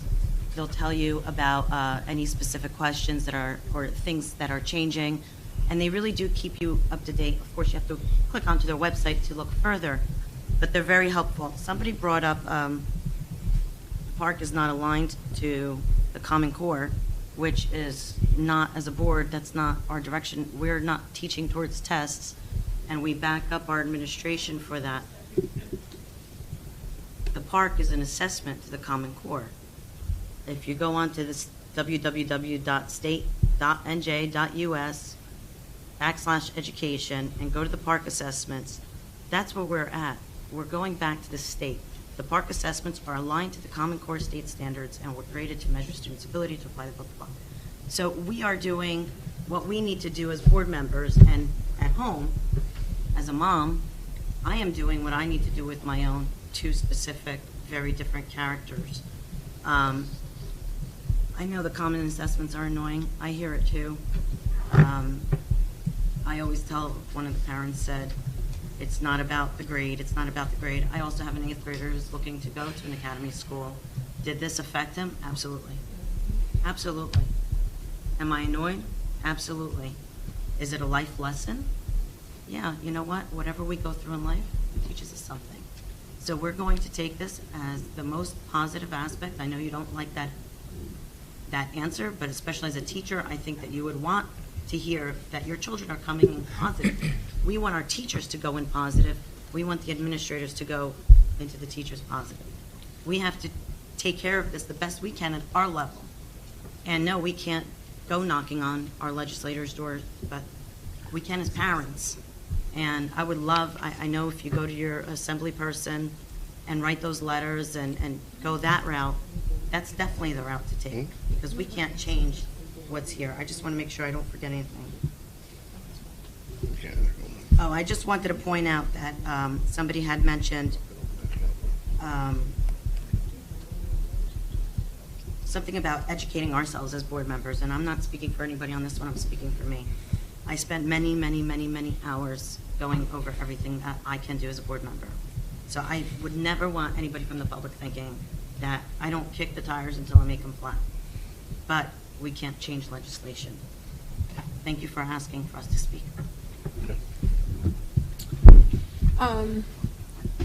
We could have spoken all along, but Mike, as the president, is our vocal piece. And I know I personally went to Michael and I said, we got to say something. You got to put a statement out there what our rights are as board members. We cannot administer to the schools. I can't come in here and tell Dr. Hibbs, look, my 8th grader's struggling. I don't like the common assessments. Cut it back from 4 to 2. I can't do that. It's an ethics violation. I'm stepping over my bounds as a board member. Now, as a parent, I don't like my son struggles. He's an 8th grader. He took the first ELA the Monday, went in sick because he didn't want to miss. The next day, he woke up feeling worse. I said, he was dressed and out the door. I said, you're staying home. There's no way you can even. I knew he couldn't handle it as it was. Then going in sick, it was going to be worse with the head cold. So I know what it is. We have 3 of us that have kids in the schools, so we hear it every day. I know what it is. My son, going for the 8th grade academies, went in instead of straight A's, 98s, 95s, went in with 2 high B's. I'm hoping the recommendations will get him in and his testing will get him in, but he was affected. And like Debbie says, it was very annoying. But I have to support Dr. Hibbs and Mike Paloma because I know they're doing everything in their power to prepare our kids. I have a 16-year-old. I would never tell him, go get your driver's license without ever trying to drive. You have to practice. And I feel like we're doing everything we can, getting them to practice so when it comes before them, and if they're ready. So I understand where you think it's big government, big brother, they're coming after us. I get it, Bonnie. I'm with you on all those thoughts. No. Well, because you always speak about it. And I want to say, ooh, yeah. I went home and told my husband, I said, you should hear this one woman. He's like, I love her. That's how he believes. That's how we believe. But that's me personally. Contact Senator Carrillos. Contact those legislatures in your district. Write them letters. That's who you got to go to. As a personal, I've done it personally, but as a board, I can't. So we get it. It's not that we don't get it. But I would rather have my son prepared, maybe over test, not over test. I'd rather him prepared than to sit down in front of that park and not know a thing that's going on. That's me personally. I can't speak for anybody else, but I'm glad that he's at least. Well, there. No back and forth. Test assesses the Common Core. We're not teaching. Somebody said that their kid had never done any book, hadn't read a novel. Mine's read 3.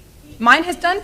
I'm not going back and forth. I'm just telling you, mine's done projects. Mine has done reading some novels, and So I think it pertains to each teacher what they're giving.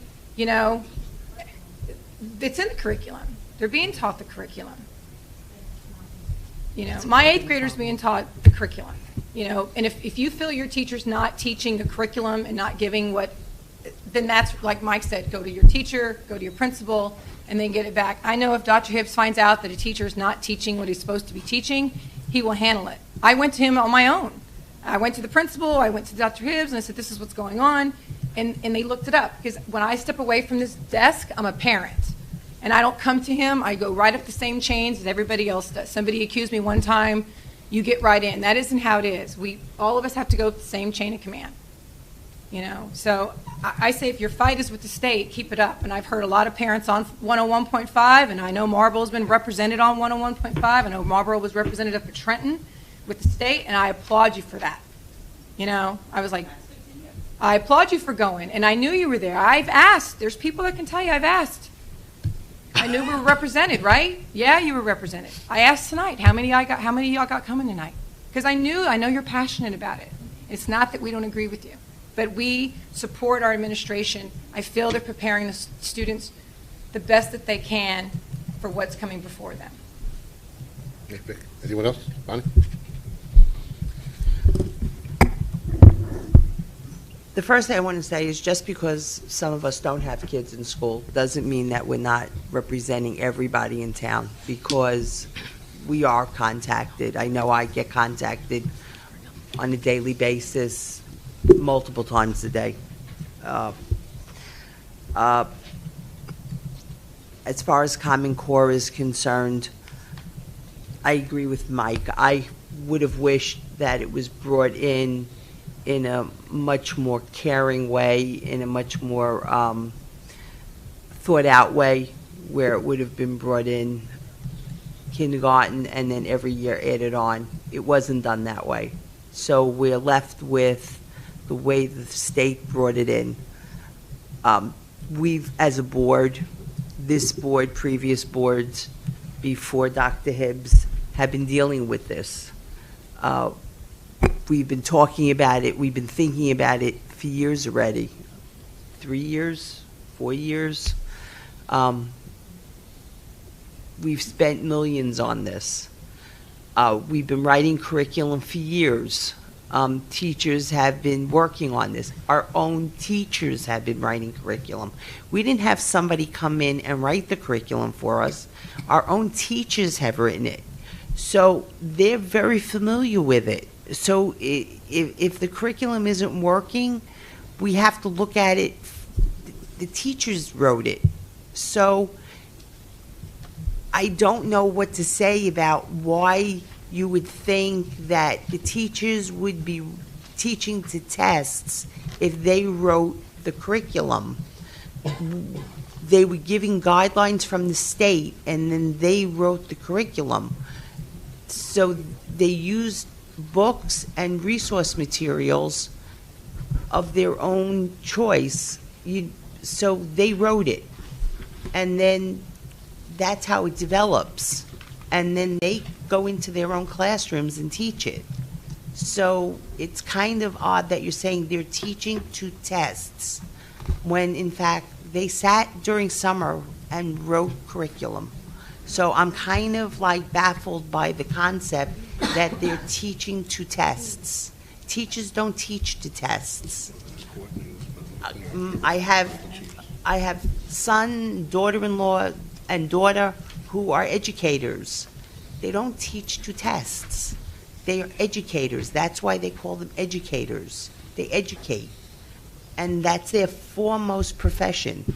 So I'm kind of like really baffled by that concept.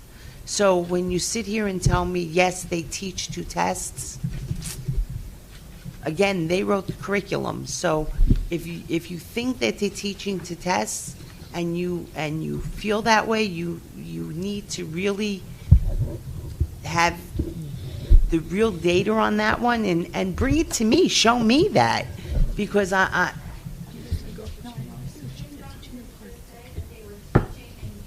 You can't go back.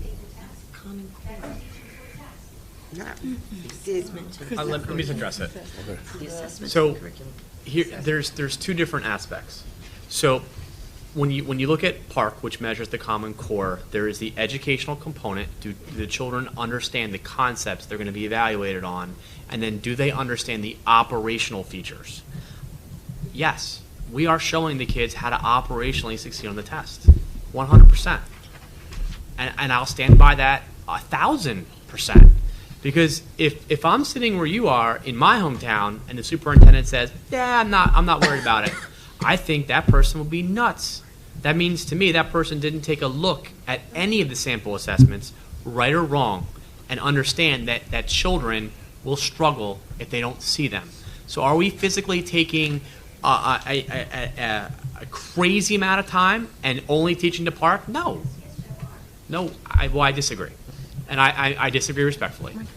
We're not. Are we showing the kids? Can't go back. I have to ask you to just please wait the public session if you want to speak. Okay, so my point is, what we're teaching and what I'm addressing is Common Core. I'm not talking about PARC, I'm talking about Common Core. What the teachers write for the classrooms. Our teachers are Both the curriculum and they're writing the curriculum. I am not going to have it back and forth. Our teachers write the curriculum according to the Common Core. That's what they're writing, teaching in the classroom. That's what I'm talking about. Period. End of story. So that's what I was addressing. We've spent a lot of money for our teachers to write our curriculum that they are teaching in the classrooms. That's what I'm talking about. Period. End of story. Okay. So I'm happy with that. And that's what our teachers are teaching. They're not teaching, they're not teaching to any test when they teach that curriculum, as far as I am concerned. John? Okay,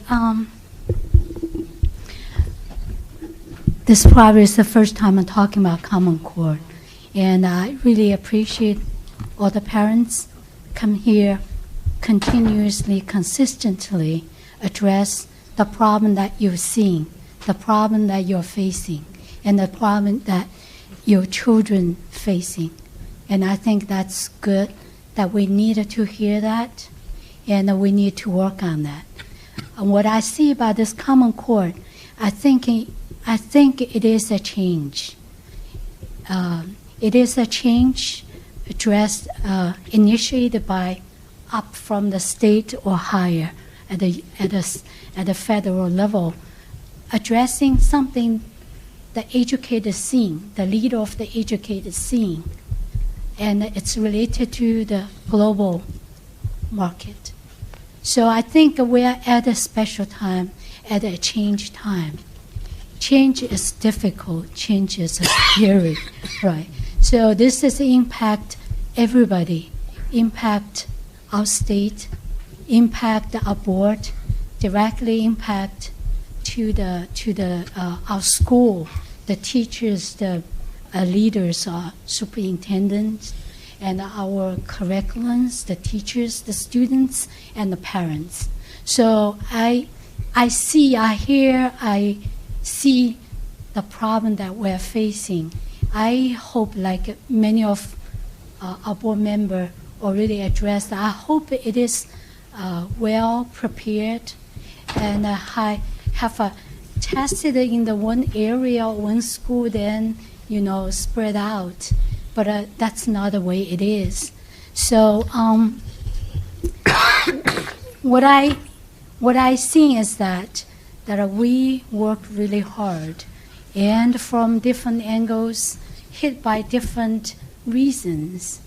But I hope that we can all work together and towards to implement, if that's the future, and then implement in the way that we have enough time to somehow modify it and a best fit, And I'm come from, I see the change is emerging different aspect of education. I'm educated in the Eastern cultural and education system, which we take quiz all the time. The material just unreasonable. Well, we're talking about time. The time that we have to put in to study is just a long, long hours. You get up, you have to study. Before the children don't get enough sleep. That's the problem in many Eastern countries.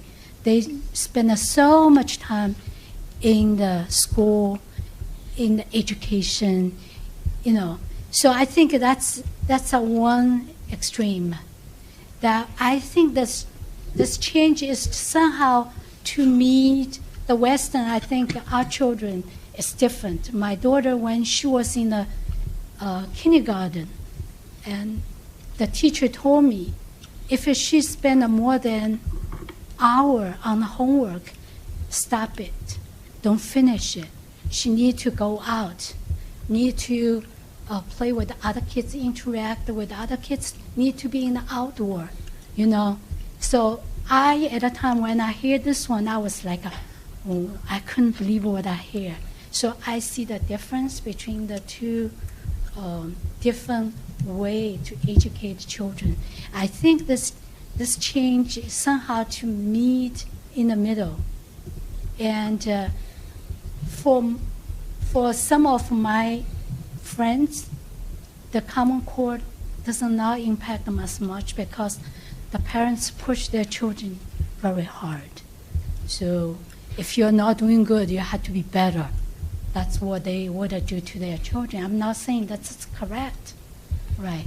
But me as a board member, and I see the superintendent, I see the curriculum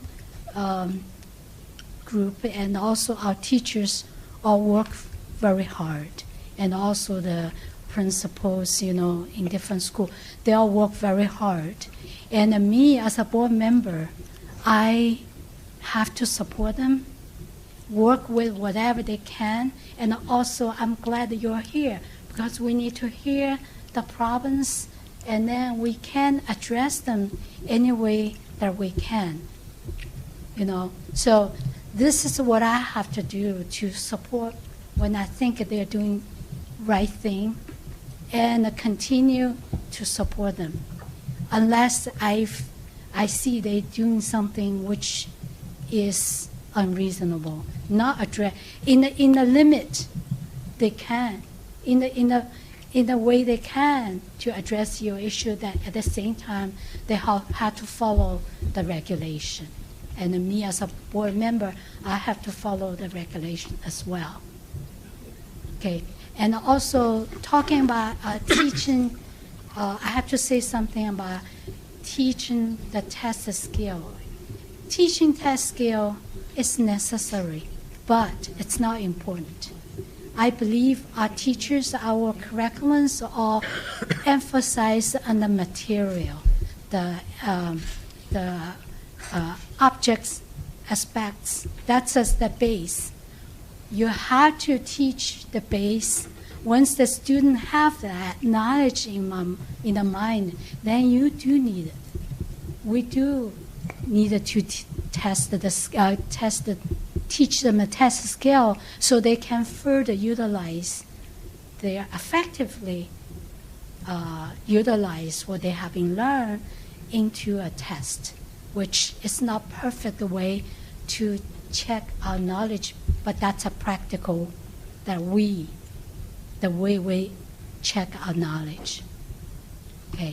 Okay, so that's what I think about this one. I really encourage we work together and continue. If you still seeing problems, voice out. Thank you, Jim. Darren? I sit in kind of wearing two hats. On one side, I feel that because the standards are here and this is what we have to do, I appreciate everything that Dr. Hibbs is doing and Michael Ballone, everything that they're doing to prepare the students.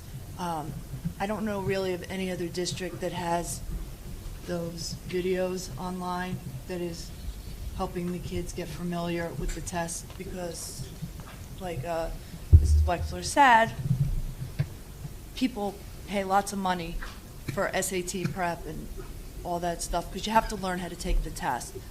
Dr. Hibbs has all that online to help the students because half of the battle is going to be learning how to navigate the test. And I think that if the state says this is what we have to do, as board members, this is what we have to do, and we have to support the superintendent who is making sure our kids are as prepared as possible. They need to be prepared the best they can, and I get that. As a teacher and as a parent, I see what the kids are going through, and I think you guys need to keep doing what you're doing. I really do. Again, Mrs. Wexler made a comment about the child who is computer savvy but is missing the skills because they can't pull it together. And my comment was, ooh, that resembles my child. That comment resembles my child because that's what it is. The connect is missing for him. One thing that does concern me as a parent is when you guys come up and talk about the number of days your kids are having assessments. I feel for you. I have a child who is a nervous wreck, and when he came home from school, he's in 9th grade now, and when he came home from school and had to go to sleep at 3:15 and slept till 7:30 because he had a test in every class except one, I felt really bad for him. So I get it. I do get that. And that's why I think that, and I believe that, you know, the superintendent and the administrators should be and are looking into that. As a parent, I get that, and I think you guys need to keep doing what you're doing, because, like I said, and this is what the state said we have to do. We're legally bound to follow the guidelines for now. Until it changes, we have to do what we have to do. You have to do what you have to do. And I agree 100% with what John said, which is that he used the baseball analogy. It was perfect. The older kids are at a disadvantage. They should have started it. The younger kids are having no issues. They don't know any different. They don't know any better. And it's just, if they could have started it that way, great. But they didn't. So we kind of just have to do our best to deal with it. And hopefully we'll see change. Okay, let Craig speak then. Yeah, I didn't realize he was going to speak. Yeah, Craig. Yeah, Hello, everybody. As one of the two new members of the board, I've been doing a lot of reading. Like all of you who are sitting out there, I did that too for about 1.5 years before I got on the board. And one of the reasons why I did that was because there was a lot of stuff going on at the board level that I just didn't understand. Now, mind you, I don't have kids in the district. My kids are on to either out of school or college, or one's in medical school. But I think as a board we could do a lot for the district. However, let me tell you a couple of things that I'm not. I'm not an educator. I'm not a lawyer. I'm not an architect. And I'm not a mind reader. I don't know what the state is going to do. The only thing I could tell you is that I would be just as vocal as all of you are, and for that I commend you. When I wanted to find out a little bit more once the decision for me was made to run for the board, I did go into Dr. Hibbs, and I saw Mr. Ballone at that time, and they actually pointed to me on the website where to go to learn a little bit more about it, because I really had no idea what this whole thing was all about. And I started reading about it, and the more I read about it, the more I said, this is nuts. It brought, everybody kind of looks at things from their own perspective, whether you're looking at it from your child's perspective or even from your own life's experience. And I remember, as many people in Marlboro, years ago moving here from Brooklyn, and all of a sudden I was hit with this concept called the new math. Had no idea what they were talking about, but all of a sudden, from going to getting 95s and 100s on math tests in kindergarten and first grade, all of a sudden I did not know how to divide. So I had to go to summer school for the purpose of learning how to do division. I remember my parents, my mother was a bookkeeper, my father practiced accounting and law, and they couldn't even help me because they learned it differently than I was now looking to learn it. So I get it. I get what you're saying. One of the things that I did learn is that, and it was said here tonight, is that the board really, and administration, really don't have much of a choice in terms of implementing these mandated programs. And as other members have said, if we had a choice and we were able to administer it maybe to the kindergarten kids and the first graders and then kind of get everybody used to it, maybe that would be the vote to do it. I don't know. I really don't want to speculate, but at a high level, it sounds like that would have been a better approach if we were allowed to do it, but we're not.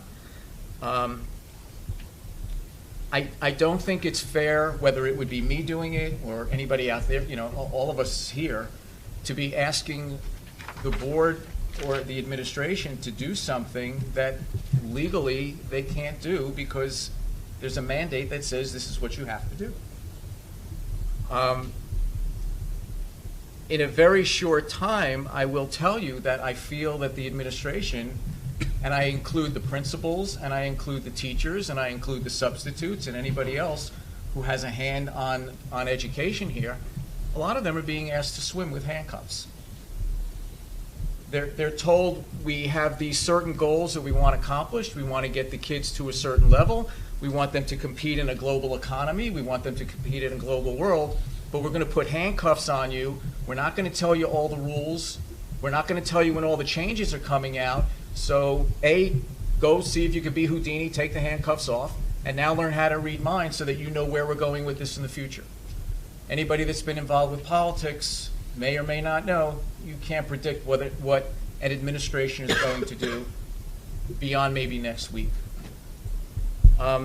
So for me, and again, I speak for myself here, I do have faith that the administration, again, I'm including all the people involved in children's education, I include Mr. Ballone, I include Dr. Hibbs, I have faith that when there is discretion that will be allowed and parameters with which they can work within, that they will do their utmost to meet those needs and to fulfill and listen and try to administer to the best of their ability, again, within mandates that are handed down to them.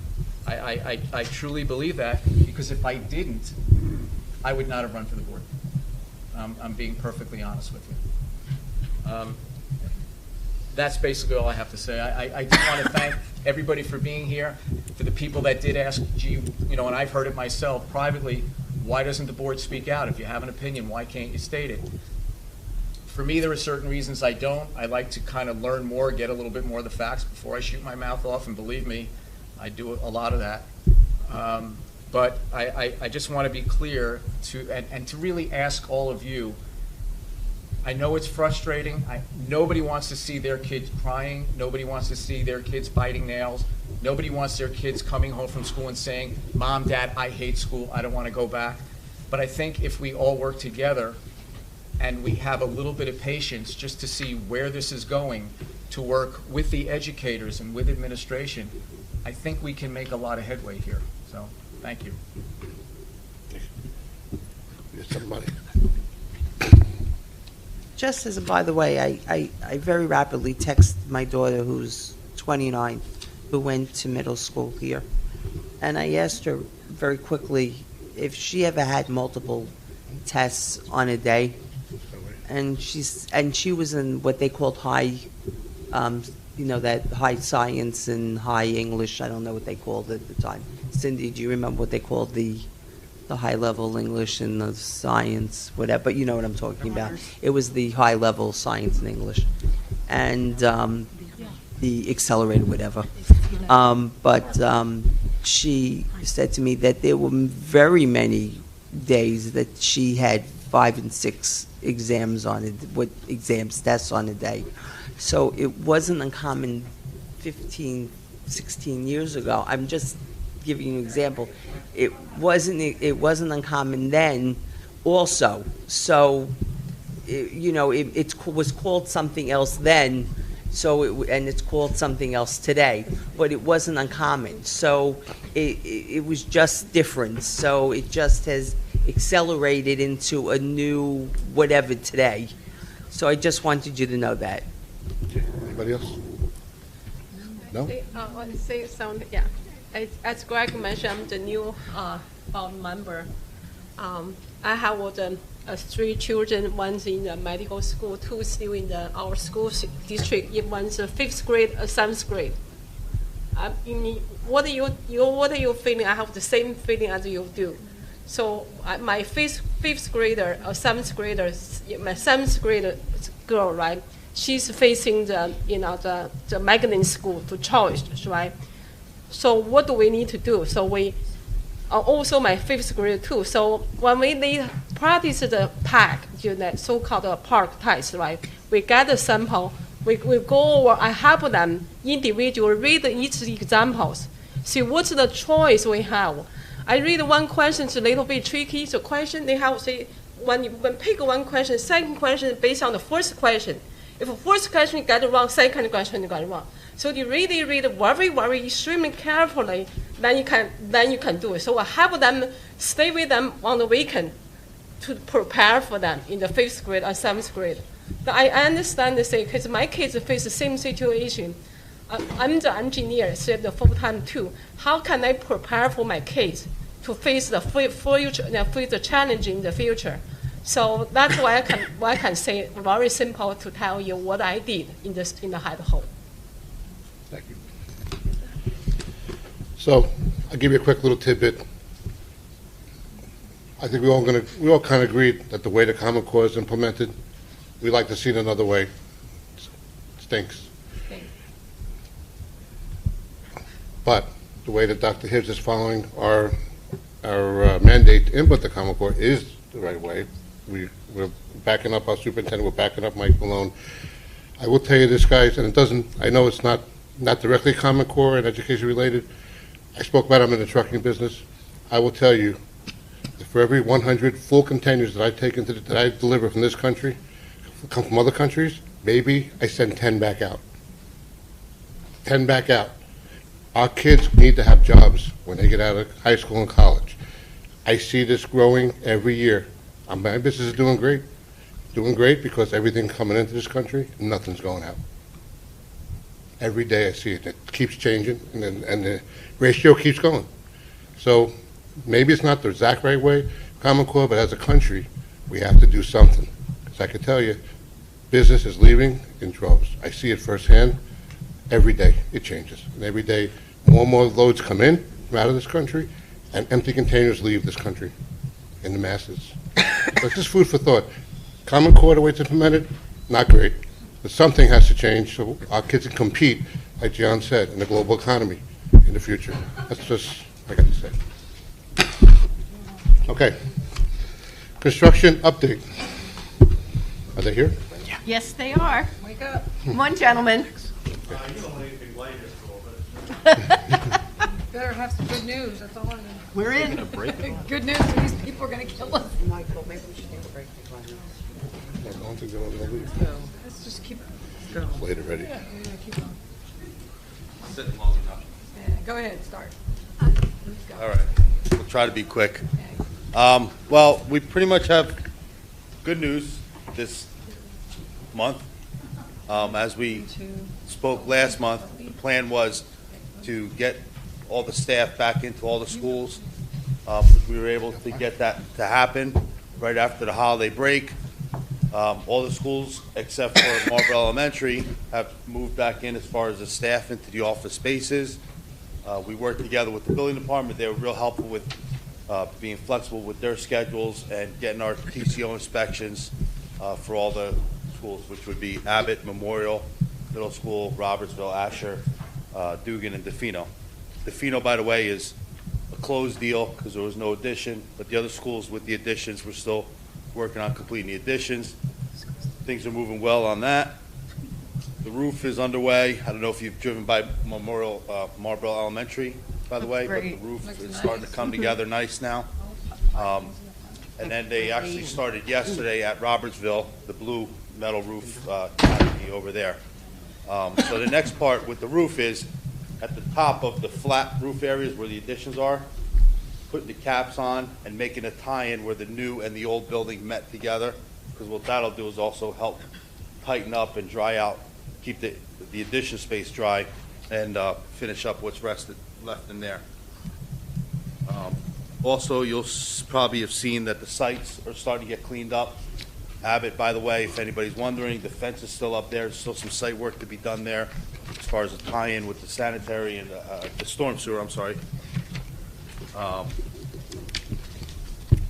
And the window delivery, I know last time we spoke, we were going to try and follow up and get some more concrete dates on the window and the storefront deliveries. As of yesterday, the date is still looking at by mid-March. That's unfortunate because we're close to getting everything wrapped up, and that's kind of keeping the renovation spaces from finishing up. But with that being said, we still think that the contract will meet the overall completion date and actually finish ahead. And Marlboro Elementary is the one school where the office staff hasn't moved in because logistically it just doesn't make sense out of all the other schools. The entrance, and in order to get into the office space, they would have to go through construction, and it just wouldn't be a safe situation for everybody. So it's just better to keep it kind of the way things are over there until we finish up the rest. Questions? Questions, guys? John? Yeah, how about, I think I asked last time, Marlboro Elementary School, when will that be finished? We're also looking for March, April overall completion on that. Of this year? Of this year, yes. Just checking. Yes. Because I can't ask any questions. We're waiting on the windows. The biggest driving thing there is the windows at this point.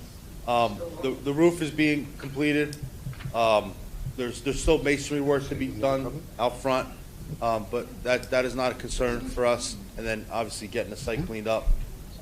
We were talking today with the contractor about getting the concrete walkway. There's a lot of concrete work in the front of that school, so they're gearing up to get that once the weather kind of breaks.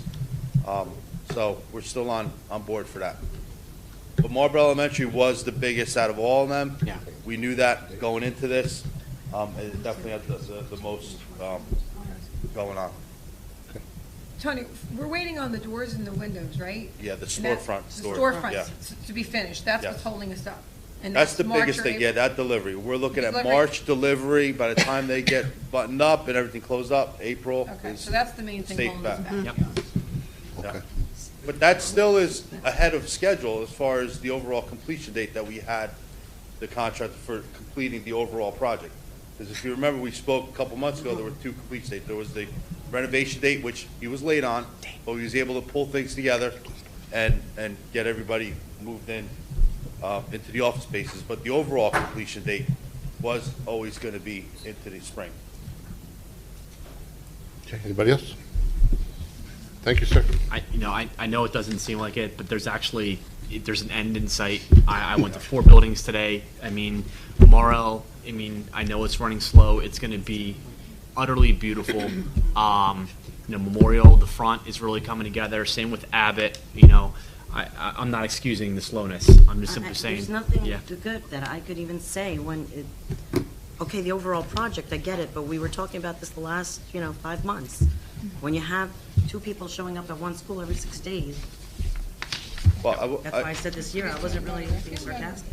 Yeah. He's got more people. I know, now. No, That's why it's moving and along. yeah, we can't control that. Can't control how Tone's many done a good people job of keeping them Yeah, off. no, I mean, we update pretty much weekly a work list, literally room by room of what needs to be done that we distribute to the contractors. That seemed to they've appreciated that. That seemed to have helped also kind of focus in on finishing one and going on to the next. So we're feeling much better today than a couple months Feel ago. better when the windows get here, really, on that date. Yeah. And the That- doors. I feel a lot better when the windows and doors are really Yeah, here. yeah, definitely. When you come here and say, they're We'll here, come back- we'll come then back I'll for that. feel a lot better. Okay, thank you. Okay, thank you. Thanks, Tone. Sir, report on anti-bullying of rights act. Okay, Mrs. Dana Tardio, Vice Principal of Memorial, is going to walk us through the report and the grades. Hi, Hit the mic. I'm Dana Tardio. I am the Vice Principal at Memorial. I am also your district's anti-bullying coordinator. So I'll just read you what is recommended from the state reporting. Beginning with the September 2011-2012 school year, our school district has conscientiously implemented the requirements found in the Anti-Bullying Bill of Rights Act by establishing, implementing, and assessing HIB programs, harassment, intimidation, and bullying. We have also provided training to staff and students on the Board of Education approved HIB policy. During the first 3 years of implementation of the Anti-Bullying Bill of Rights Act, our district has made progress in addressing and improving harassment, intimidation, and bullying, and the school climate and culture by observing the Week of Respect and providing ongoing age-appropriate instruction on preventing HIB. While completing the self-assessment, we learned that our district has demonstrated strengths in HIB programs, approaches, or initiatives, curriculum, and instruction on HIB and related information skills. It's important to note that this was an area improvement from the 2013-2014 reporting period. In addition, we continue to exhibit strengths in HIB reporting and HIB investigative procedures. This self-assessment helped our district to identify areas for improvement in the following areas for this year: training on the Board of Education approved HIB policy, During the upcoming year, our district will be working towards strengthening the areas in need of improvement. As of right now, the scores were released from the state to go public on December 16th. We had until January 9th to put the new scores on our district website and school websites. We were in compliance with those dates. All of our scores went up, almost all of our scores went up in areas of improvement. So I know you have the little blurb about it, and just wanted to see if you had any questions about either the HIV policy or our scores and reporting. Anybody? I have a question. Sure. Have you noticed an improvement, I guess, on helping out with HIV with our new security systems, our cameras that are up? As a code of conduct, absolutely. I feel like as vice principal, one of my roles, least favorite roles, I'll say, is discipline. But they do really come in handy to look in the hallways because you can actually see what happens and have students walk you through. They were actually they did actually aid in an HIV investigation, and we were able to see what was not happening where a student said it was happening. So they, certainly being able to review and pull up what's going on in the hallways has helped tremendously. Would you mind letting the board know how you would handle a situation that may have potentially been an HIV but wasn't, just because it was said earlier that students maybe feel this reactive, which I know from our schools that I'm in, how it turns out, but I don't know that the whole board. So what happens is the report to file an HIV report is available online. It's also available in our schools. So if a parent, if a student, anyone who feels that that an incident falls under HIV, fills out this report or verbally reports it, it is then given to the school's anti-bullying specialist. In our elementary schools, the counselors all act as the anti-bullying specialists. In our middle schools, it's Dr. Baskind and Dr. Nancy Asher-Schultz are the anti-bullying specialists. Once we receive that report, an investigation is opened. Everyone is notified that an investigation is open by the principal. So the alleged perpetrators are notified that investigation is opened, and the victim and the parents of the victims are also aware that an investigation is opened. We have 10 school days to complete the investigation. I can say that most of our almost all of them are wrapped up much more quickly than that. When an incident is found not to be HIV, what happens then is that the parents of the alleged perpetrator are notified, the parents of the alleged victim are notified and told why not. What then happens, and just because something is not HIV, doesn't mean it's not a code of conduct violation too. We have those as well. So if there is a consequence because it was a code of conduct violation, the parents are made aware of that.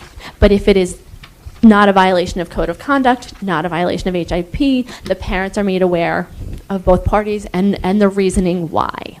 What then happens is that's reported at the regular Board of Ed meeting to you all, whether the incident was, how many incidents there were, and whether or not they were reported to be HIV.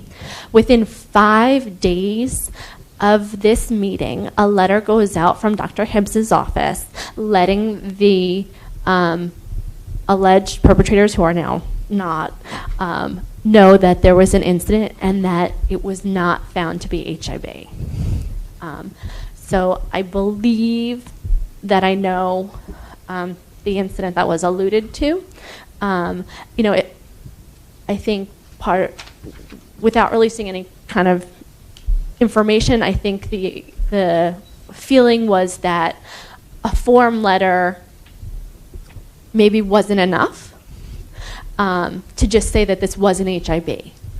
And what I would encourage those parents to do if they're unhappy is to reach out to the school to see if there's anything else that the school can do to help the feeling of those students who were found to be not guilty.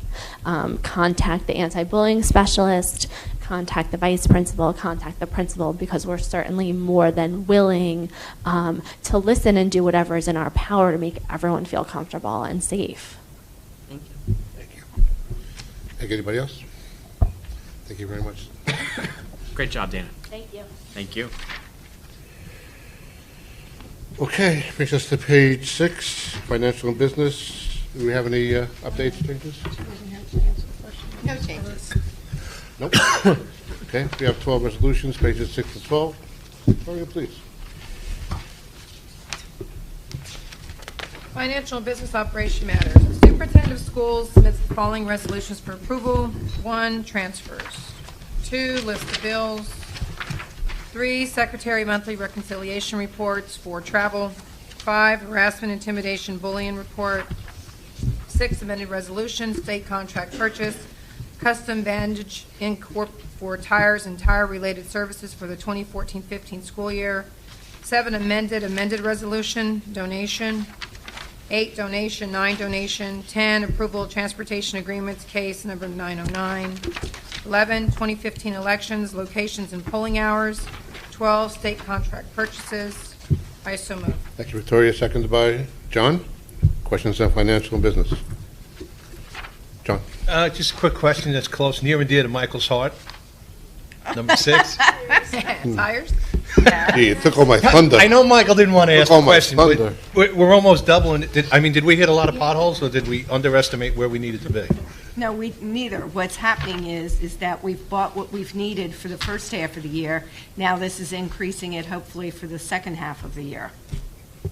Okay, but you actually budgeted, it's all budgeted, Oh, I budgeted more than. because I didn't go back into the budget to take a We're look. using less money now. We're doing good. I'm using less money. Because they're doing the checking. Just asking a question. That's okay. Because you're jumping at $25,000 and it was, I actually budgeted 75,000. thank you. Make Okay. no illusions Right. for That's using what- less that- money. This came back. But- Yeah, this came back to setting the thresholds lower, so that when we needed them, we talked about why we needed them specifically. Right, so some of these are still going in stock, but they will be changed only when tire depths Yeah, fall below. I knew Michael had to jump in there. That's right. Just want to hear a disclaimer. Not a I can problem. vote yes. I've gotten very well versed in that. Anybody else? Financial, Debbie? I guess for Dr. Hibb. Number 4 on travel. Number 4 on travel? Yeah, staff members, is that an option that they have? Yeah, in the contract. Yes. It's in their contract, or is it open for, was it like optional, or did they have to Oh, go to these? all right, so the assessment to improve student achievement using data, nope, that was something that I think that she wanted to go. These are all voluntary. Yeah. Okay. I just wanted to give them kudos for going to. Oh, yeah, to absolutely. strengthen our district. Like Absolutely. we were talking about, to attend Creating Park like math tests. Absolutely. Using data and assessments to improve student achievement, that's Yep, and Ms. LeBou's- everything that we've been talking about. so. Absolutely. And Ms. LeBou's leads science for us, so that's the next generation science standards, which are coming. What assessments come with that, I don't know. Thank you. I'm not trying to be funny. Okay. There'll probably be a change, I'm going to guess, for science assessment at some point, because science assessment, remember, is still tied to NJASC. I know, it's too soon. Too soon. Too soon. Too soon. Very soon. John, you had a question? Yeah, question on 7 and 8. This is talking about PTA's Yes. budget. So, first question is that the money is going to come from our budget, right? No. So the PTA, right, for 7, 8, and 9, they are all donations. The first one is for the electric sign that Yes. Defino's PTA. So Yes. what happens is, and can you explain the process for accepting the donation to Gian? Yeah, what happens is when the PTA, for instance, they want to donate for something. We do the research, find out the best place to buy it, et cetera, get quotes, whatever the case may be. Then they give us a check for that. The board accepts the donation, and then we do a purchase order to go out and purchase the thing. In number 7, there's actually going to be a change to the sign. It's going to go to a full color sign, so that's why the PTA is giving us the additional money for that. Okay. And number 8, they are Playground. Playground. They're giving us some playground material. I'm sorry, I'm like reading in And the playground back. material. And then the other one is for a banner and some backpacks for the logo to carry the AED equipment, et cetera. So they gave us the extra money for the change. Correct. All right. They gave Thanks. all the money. Yeah, they paid for everything. They paid for Okay. We have to Okay. accept the Paid for donation. Okay. But all 3 schools, it was absolutely amazing, the level of support we get from our PTA and PTO parents. Okay. Okay, anyone else? Seeing none? Cindy, please call roll. Mrs. Ennie? Yes. Mrs. Cow? Yes. Mrs. Lou Riddell? Yes. Mr. Marshall? Yes to all, but I will abstain from numbers 3 and 5 because of the dates involved. I wasn't on the board. Mrs. Matos? Yes. Mrs. Rosenwald? Yes. Mr. Dwyer? Yes. Mrs. Dean? Yes. And Mr. Lalansky? Yes, and I also, on behalf of the Board of Education, thank all those PTAs, Mhm. moms and dads and parents for the hard work and for the donations to our district as well. Page 13, personnel. Are there any changes? No. Debbie, go ahead. Personnel matters. The superintendent of schools submits the following resolutions for approval. Number 1, retirement. Number 2, resignation. 3, rescinded employment offer. Number 4, employment certificated staff. Number 5, employment part-time certificated staff. 6, employment school monitor. 7, reassignment certificated staff.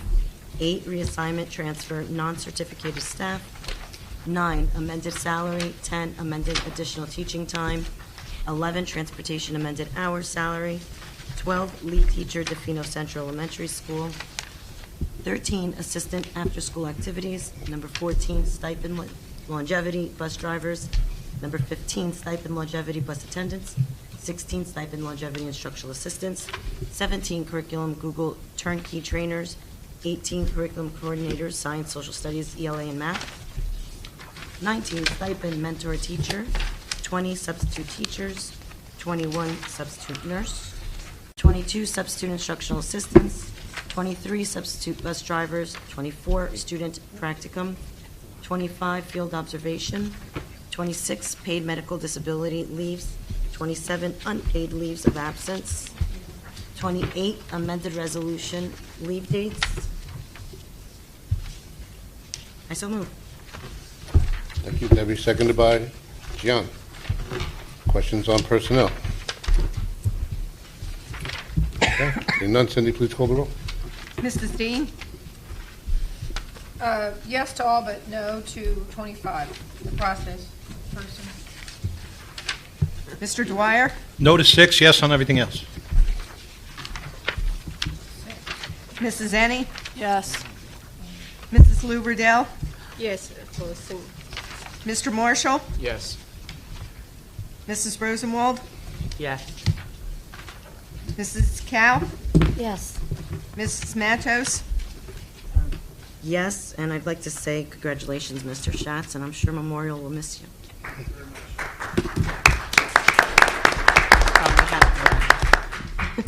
Mr. Lalansky?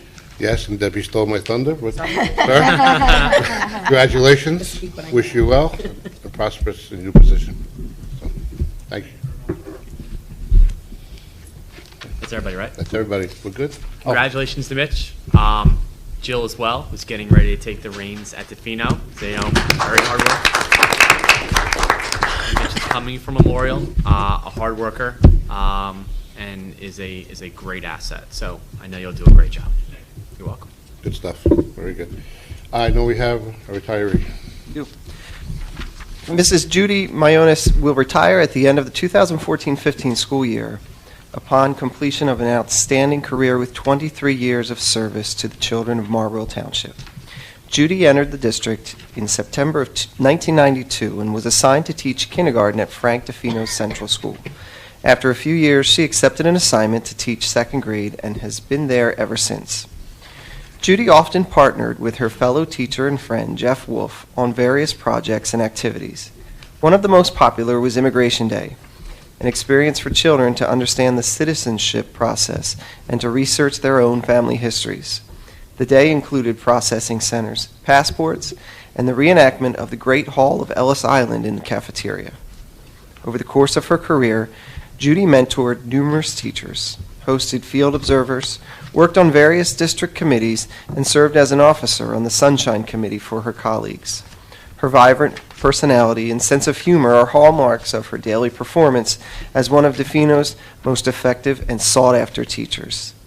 There's a buzz in that hallway, her colleagues would say, as Judy's personality spilled over into the hallway shared by other primary grade teachers. All who had the pleasure of working with her throughout the past 23 years will sincerely miss her. She made a difference in many lives, and hopefully others who have observed her skill in the classroom will follow her example. Judy's immediate plans in retirement are to plan her daughter's wedding and finally relocate to Arizona with her husband, Ben. Very nice. On behalf of the Board of Education, we thank Judy for her 23 years of dedication to the students of Marlborough. We wish her a happy and healthy retirement. Very good. So that'll bring us to page 27, our Code of Ethics. But I think before we read it, you have a presentation for us, sir?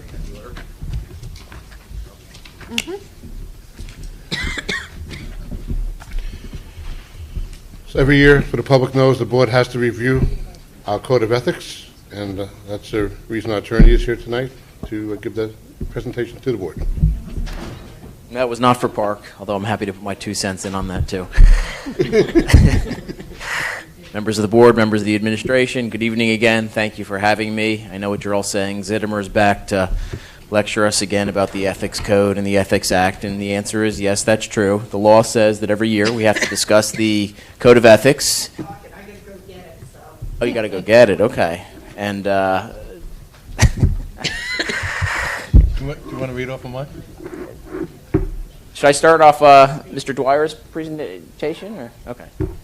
The law does require that we discuss the Ethics Act and the Code of Ethics annually at a public meeting, and yes, I will, quote-unquote, lecture a little bit about what the Ethics Act and the Code require of all board members. You're all bound by it, of course.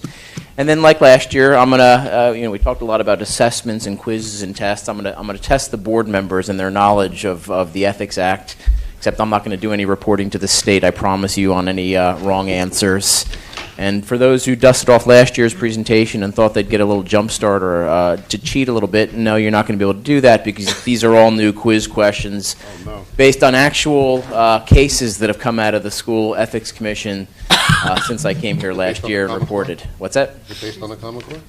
Not based on the Common Core. I don't think, but God only knows what's coming. So anyway, all the board members have a copy of the PowerPoint, so I'm just going to start so we can get things rolling here tonight. So under the School Ethics Act, the preamble to the Act, our legislature has said that in our representative form of government, it's essential that the conduct of members of local boards of education and local administrators hold the respect and the confidence of the people. That's really what it's all about.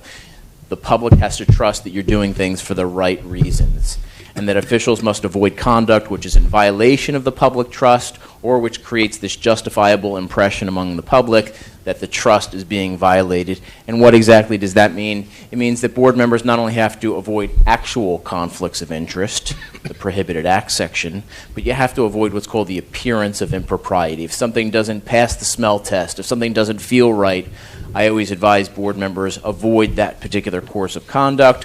Or, as I'll discuss later, there is a provision in the Act where board members can actually request an advisory opinion from the School Ethics Commission about a proposed course of conduct.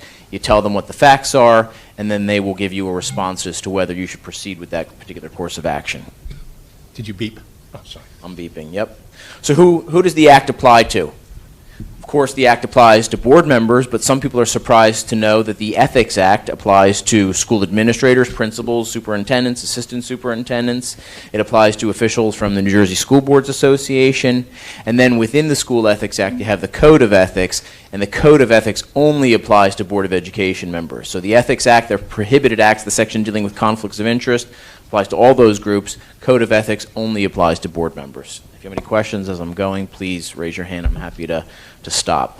So the Ethics Act is essentially divided into two sections. You have the prohibited acts, and by the way, I'm on slide 4 there. Ms. Barragu, if you want to just jump ahead or give me the remote, I'm happy to pick it up from you. There we go. Is there a remote or? What's that? See that? All right. You got to look at my reflection. Oh, okay. With the mouse. Yeah, that's exactly right. Thank you. So the Ethics Act is divided into two sections. You have the Prohibited Acts section, which deals with conflicts of interest, and then you have Section 2 of the Ethics Act, which is the Code of Ethics, which I mentioned before. Okay, I didn't do that right. Applies only to board members.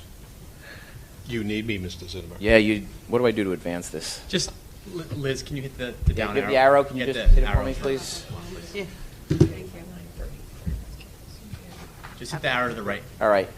Beautiful. So on page 27 of your agendas, you have the Code of Ethics. And although all of those sections are relevant, I highlighted what I think are the most relevant sections. And these are the sections where board members often get themselves into trouble. So if you look at the advisory opinions and the complaints and all sorts of things that you can go on the Department of Education website and see, these are the sections that are probably the most litigated. So Section D of the Code of Ethics says that I will carry out my responsibility not to administer the schools, but together with my fellow board members to see that they are well run. And I think Ms. Dean gave the example earlier. We're not supposed to march into Dr. Hibbs' office and tell him how he's supposed to be running the school district. That's not our job as board members. You're not supposed to be dictating how education happens in a literal sense in the district.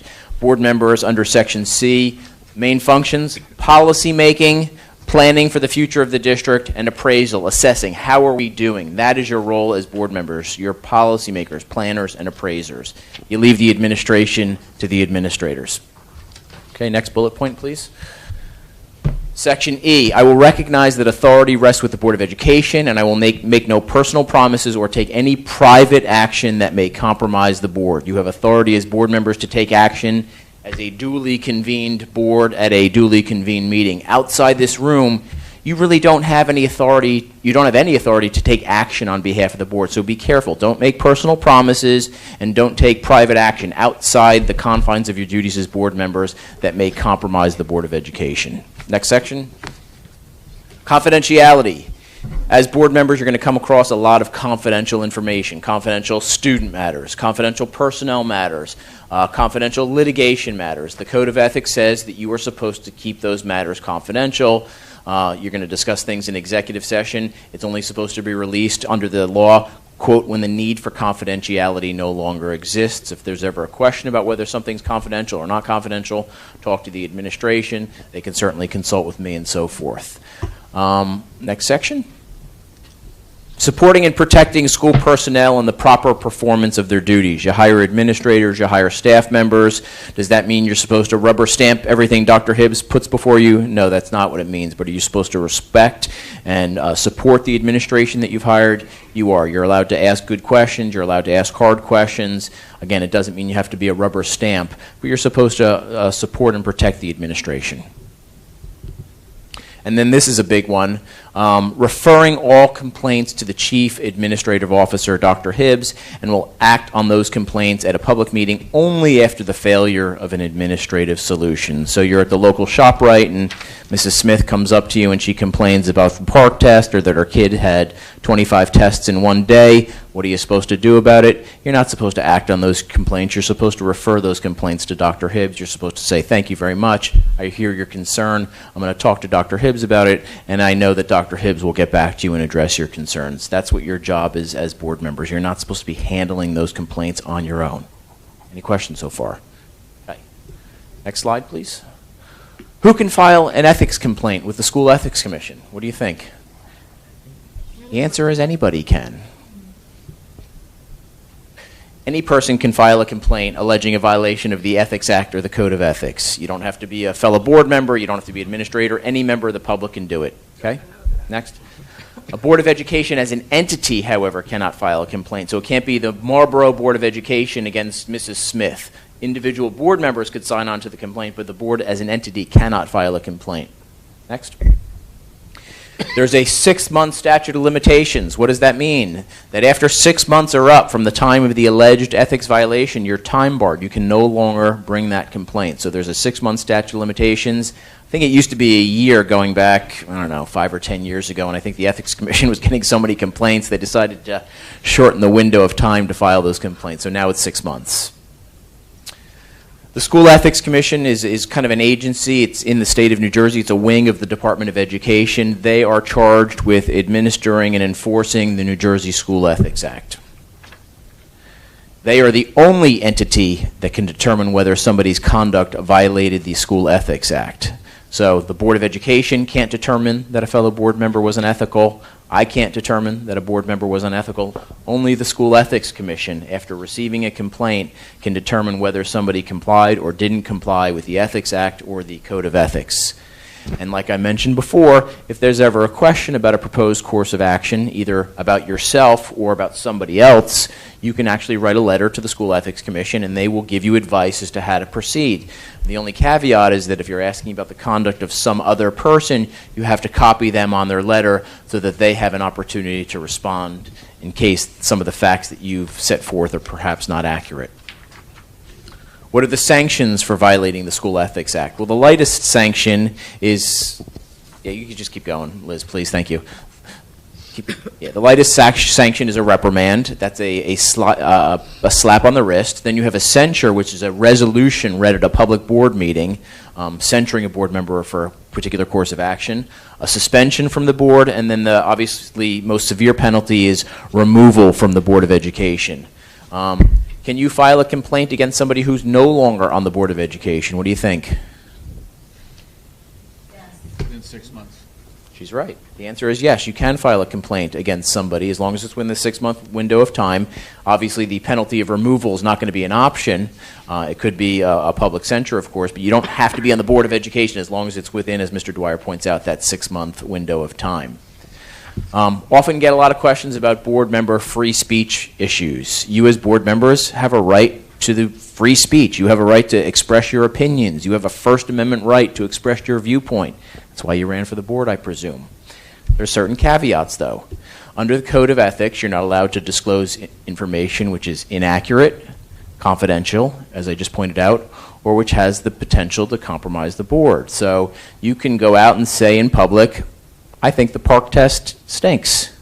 You can't say, I think the park test stinks because in Marlborough School District, we use the results to determine whether a student's going to get into an honors course. Why can't you say that? It's not true. It's not accurate.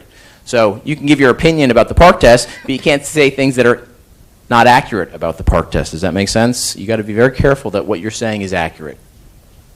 The other part of that is that a board member shall not represent his or her own personal viewpoint as the opinion of the Board of Education. So in the community, I'm sure you're all recognized as Board of Education members.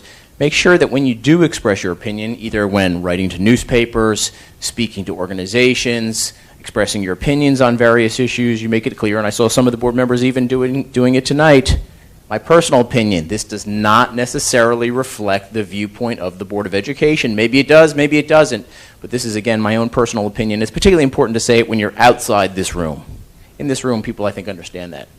Does anybody have any questions before I move on to our little quiz here? And I'm not picking on anybody. I'm just going to go around the room. And there's, in all seriousness, some of this is going to be a review for a lot of you. I know we have some new board members, Mr. Marshall, Miss Lou Riddell. We're going to give you a little bit of a break tonight, but we'll do our best here. So, excuse me, you did not give me a break the first year. I know I didn't. I know I didn't. Be fair. All right. So here's I'm just going to start with Mr. Dwyer. A board member took it upon herself to change a child's bus stop to the residence of the child's grandfather without the mother of the child's knowledge or consent. So the grandparent said to the board member, hey, the kid comes to my house every day after school. Can you have the bus driver drop the kid off at my house? board member goes to the transportation director and says, hey, I want you to change this child's bus stop to my next-door neighbor, the grandfather. Do you think that was unethical, Mr. Dwyer? A violation or no violation? Cindy would be mad at me, a violation. That is absolutely correct. That is a violation that constitutes administering the schools. If the grandfather approaches you and says he or she wants the bus, he in this case wants the bus stop change, you go to Dr. Hibbs and say, hey, look, there's an issue with a bus stop and a child and where he or she's going to school. Can you reach out to this parent or have the parent reach out to Dr. Hibbs to deal with the issue? It shouldn't be a board member telling the transportation director to start moving bus stops around. Not a good idea. Okay, number 2, Mr. Marshall.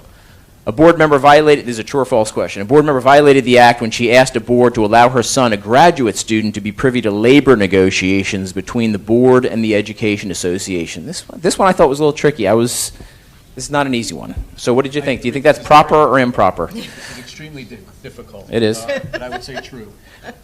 That is absolutely true. It was a violation. Basically, what the Ethics Commission held was, and you can hit the button, what the Ethics Commission held was that this board member was basically using his or her position on the Board of Education to secure an unwarranted privilege or advantage for himself. And that even by asking, and that's where it kind of threw me off a little bit, just by asking the board for that, that was a violation. Okay, next question. Ms. Cow. Very tough question. Number 3, a board member violated the act when he voted to reappoint Mendoka and Partners LLC, which is the auditor for the Board of Education. The board member happened to be partners with Ms. Mendoka in another business venture. Violation or no violation? Violation. Ms. Cow, you are correct. It was a violation. It was a conflict of interest. Should I let Dr. Hibbs off the hook tonight? What do you think? Yeah. All right. I'll go to Mr. Lolansky. Unless, Mr. Lolansky, you don't like the question, I'll send it back to Dr. Hibbs. What do you think? Well, I'll go to Dr. Hibbs. Dr. Hibbs, is it a violation of the Act for an assistant superintendent to serve as a paid educational consultant to Teachscape, a technology software company that did business with the board? So should the assistant superintendent have served as a paid educational consultant to a company that the board used? Violation or no violation? Violation because the board used the company. You're right. It is a violation. They said that, it led the board and perhaps the public to question, was the assistant superintendent really recommending this company and promoting this company because it was best for the district or because he was making money from being a consultant? So, violation, correct. You guys are on a roll. Look, an easy one. All right. And there's a lot of pressure because we've got no wrong answers so far. Number 5, a board member... I know, you guys are great. A board member violated the act when she taped executive session discussions on her mobile phone and then shared them with her own private attorneys, not the board attorney. What do you think? Was that a violation? Absolutely. Yes. Absolutely a violation. They said that this was a violation of the confidentiality provision. The board member's attorney had no right to hear those tape recordings, and it was improper. So, yes, it was a violation. Number 6, Mrs. Dean. Is it a conflict for the deputy police chief to also serve as a member of the board? I don't think it is. Did I skip you? I did. What happened? The chief? She asked me to skip. Well, yes, I was because gonna we say, have to share skip. services with them, right? I don't think they can have No. two. No, I don't think you could. I don't Can't think have you two can have two official elected. positions. It's Can't deputy. have two, is the deputy chief elected? employees? No, Is he an it's not employee or appointed. is he an elected, appointed? No way. That's your mark. Is your question whether the chief was Is appointed? he an appointed or is he a He's paid- appointed because to we the can share appointed services with the appointed police. to the elected to the board. Elected, not an appointed board member. Elected board member. He's an elected board member, Yes. but over there, he's a paid. He's elected. What's your Why answer? couldn't he serve? If he's just a paid, if he's just a paid employee over there, Mhm. I would say he could, but if he's elected, he can't. Elected board member, you mean, or elected to be the chief? Yeah. I don't think they're elected to be the chief. I think they're appointed to be the chief. Yeah. I would say no, but. No violation? It's not a violation. You're correct. No conflict. Yeah. No conflict. Ms. Rosenwald. I'm not letting you off the hook. Number 7. What do you think? Same board member formerly worked in the same school district as an aide when his position was abolished. So here's a board, now somebody's a board member, previously had been an aide in the district. He was elected to the board 10 months later and was still collecting unemployment benefits at the time. Did the fact that he was receiving unemployment benefits disqualify him from sitting on the board? You think yes? The answer was no, it was not. They said it was not a conflict of interest. He was receiving unemployment benefits, and the benefits really came from the state of New Jersey. It was kind of a trick question. It was 6 months. Yes. Even though the district Yeah. paid for them? Even though the district paid for them, that's why somebody actually questioned it, but the School Ethics Commission held no, even though the money was coming partially from the state and partially from the school district, it was not a violation. I would have said yeah because the money was coming from the school district. Yeah. I would have gotten that wrong. I would have gotten It's a tough one. But it's not. Ms. Matos, a board member can share executive session discussions with a spouse or an immediate family member. What do you think? No. False, correct. Because they're not bound by the ethics code, they're not bound by confidentiality, even though you are. We all would have gotten that one wrong. Ms. Ennie, is it permissible for a board member to ethically advocate for a special interest group as long as the board member does not surrender his or her independent judgment? Can a board member advocate for a special interest group as long as they're not surrendering their independent judgment? What do you think? Can you speak on behalf of the special education parents, for instance, ethically advocate for them? Yes. The answer is yes, absolutely. And the key is the last part of the sentence, and if that comes directly from the code, so long as you're not surrendering your independent judgment. Okay, number 10, Ms. Lou Riddell. A board member with a husband who's a teacher in the district may not participate in the performance evaluations of the superintendent, assistant superintendent, or the husband's principal, or in any closed session discussions pertaining to these individuals. That should be Dara's question. It's a violation, yeah. You know, one year I did this and I was accused of like picking on people, even though I had no idea what their facts or histories were, and so I just do it around the room now, so nobody can accuse me of Conflict interest, yeah. picking on people because of their actual issues. So anyway, what do you think? Is it a It's true. Conflict interest. not supposed to hit the answer before they? Yeah. Cindy, I'm going to make you take over this laptop here in a second. What do you think? Do you think it was true or false? True, conflict interest, right? Yes, the answer is true. A board member who has a teacher, a relative who's a teacher in the district, is not allowed to participate in any evaluations of anybody in the hierarchy, anybody in the chain of command that goes up from that particular teacher. So even if your spouse is a secretary, you're not allowed to participate in the performance evaluation of anybody who in the organization chart is in the evaluative chain. So you're absolutely correct. Which I think is weird, because I would have thought, when I first came in, I thought it was the other way, that it was anyone that they were in charge of. Yeah. But it wasn't, it was anybody that was above them. Yeah, exactly. It goes all the way up. Yeah, believe it or not. Because they're evaluated by somebody who's evaluated by somebody who's all the way up the line. Mr. Dwyer, back to you. So I am picking on you again tonight. Can a board member publicly criticize the school district budget? Off the dais? Off the dais, out of the dais? I'm going to say yes. The answer is yes. The answer is yes. You can say, I think our budget is terrible. I would never do that to Right, you, that's Cindy. your First Amendment right as a board member. You can't say, I think our budget is terrible because we are hiring 12 new administrators this year if that is not a true statement. Because, again, you have to make sure that you're giving accurate information. Mr. Marshall, we only have 2 left. So, Mr. Marshall, an email discussion of board-related matters by 5 members of the board may constitute a meeting under the Sunshine Law, which would have to be advertised. So is it impermissible for 5 of you to get on your email and start talking about board business? I would say that's true. It probably constitutes a quorum. That is true. There's no test cases in New Jersey yet, but there's cases in lots of other states where they say that even if it's not a simultaneous discussion like a live chat, if 5 members of the board are emailing each other about an item of board business and you come to a decision on how something's supposed to be done, that could very well constitute a violation of our Sunshine Law. A quick question: Sure. Is it if it's private email, is that separated or? Great question. There's a case at a Fair Lawn where they said that even if the email's on a private email account, it doesn't matter. As long as it, in that case, involved the mayor, and they said as long as it's a matter of public business, it's a violation, regardless of whether it's the Marlboro.org account or your own AOL. And it doesn't have to be that there's a resolution reached. It just means that there's a discussion going on. Correct. Correct. And that's why, look, a one-way communication from somebody to the board is fine. It's it's the reply to alls that become the problem. Final question, Ms. Cow.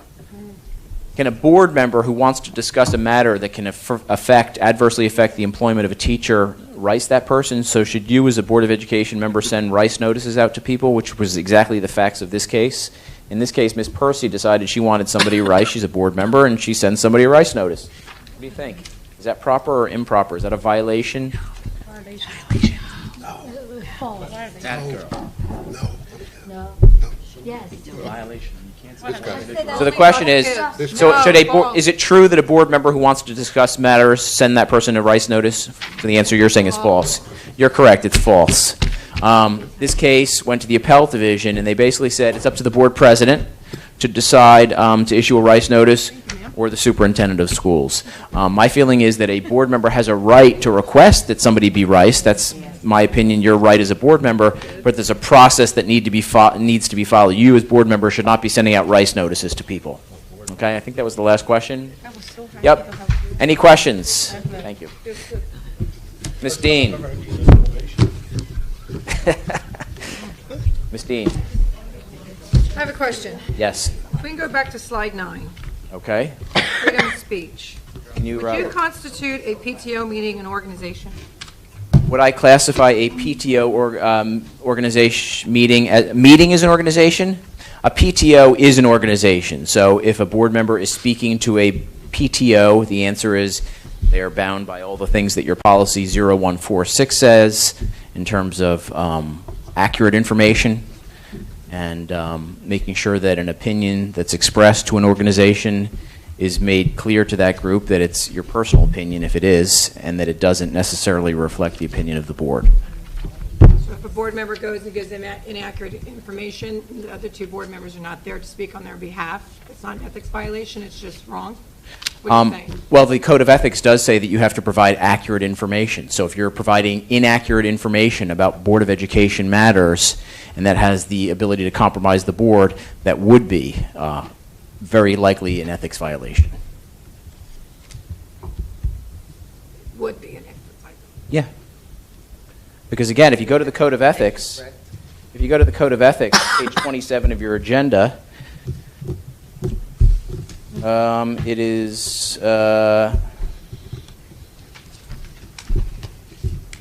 which one is it?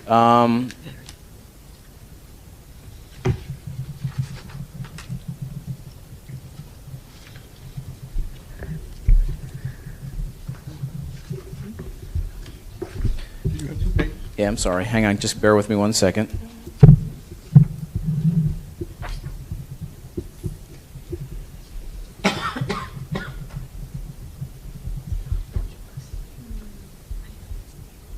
Number G, letter G. Yes, thank you. You're welcome. Thank you. G. I took business law. Oh, you did. I will hold confidential all matters pertaining to the schools. In all other matters, thank you. In all other matters, I will provide accurate information. Accurate information. So that's what we're talking about here. Accurate information, and in concert with my fellow board members, interpret to the staff the aspirations of the community for the school. So where board members get themselves in trouble, if you read the decisions of the School Ethics Commission, is where they go out and say things that are not accurate. Defeat our budget because we're hiring 12 new administrators. Not an accurate statement, has the ability to compromise the board, and therefore an ethics violation. Because I was contacted by a PTO president that said a board member went to a PTO meeting and said that myself and Mrs. Matos were the reason that the referendum had come to a halt, because we were going out for a referendum, because we had brought back a modular idea from the conference. So it led them to believe that we were against kindergarten. And I got phoned on it, wanting to know my opinion, because it led them to believe that that was how my stance was. Well, if that was not accurate information, that's a problem under the Code of Ethics. And on a separate note of that, I didn't realize that she had gotten a phone call. I also had gotten information that I didn't put two and two together, because modular to me is not trailer, that we wanted to put kindergartens in trailers. Again, myself and Victoria. So what do we do with that?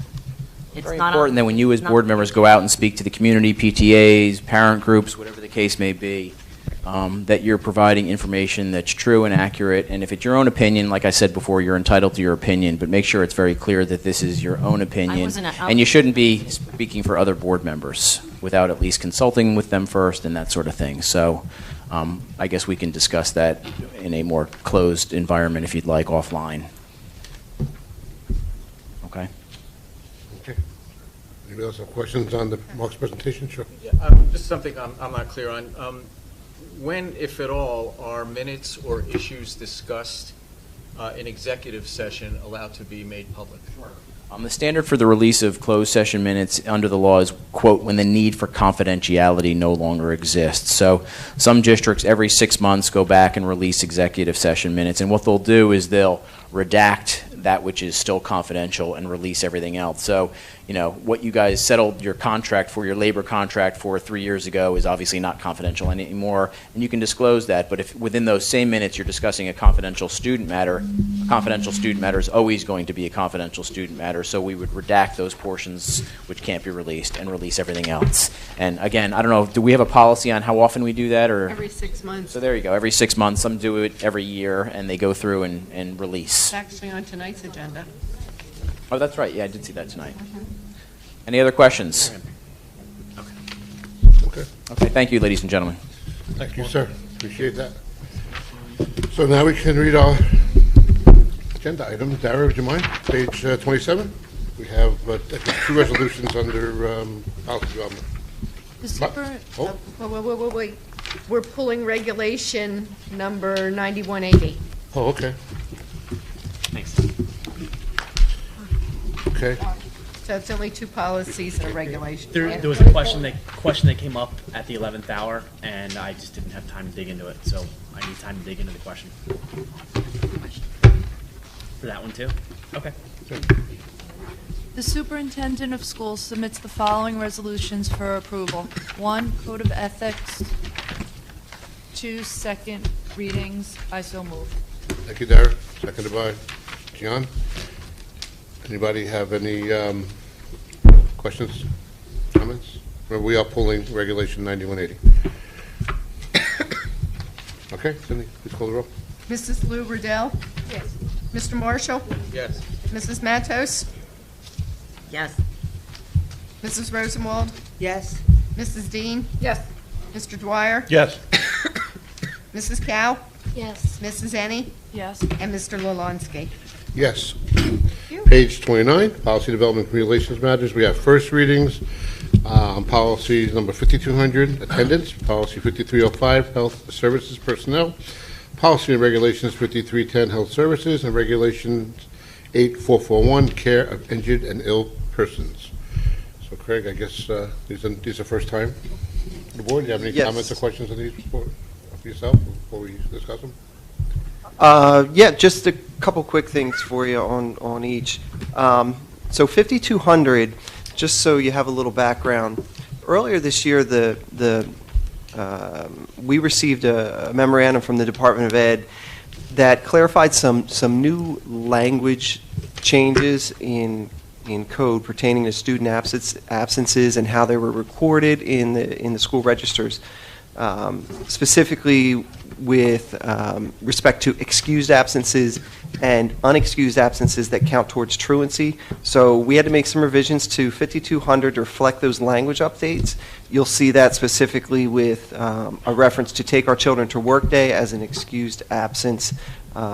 The first page is all suggested language that we received from Strauss consistent with what was changed in code. So that's for 5200. 5305 is just provision of services for our school physician, which is a board-appointed position, and then for our school nurses.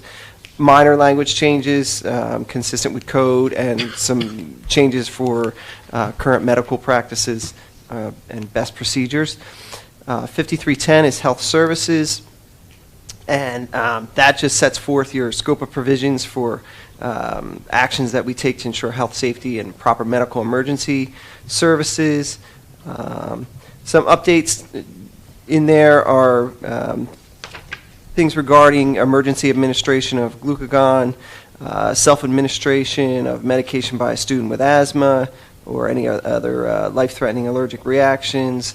There's some new language with regard to students with chronic medical conditions, management of food allergies, and emergency administration of epinephrine for students in the event of anaphylaxis. And then finally, the other one is Regulation 8441, and you're going to note that the entire regulation, previous regulation, has a strike through.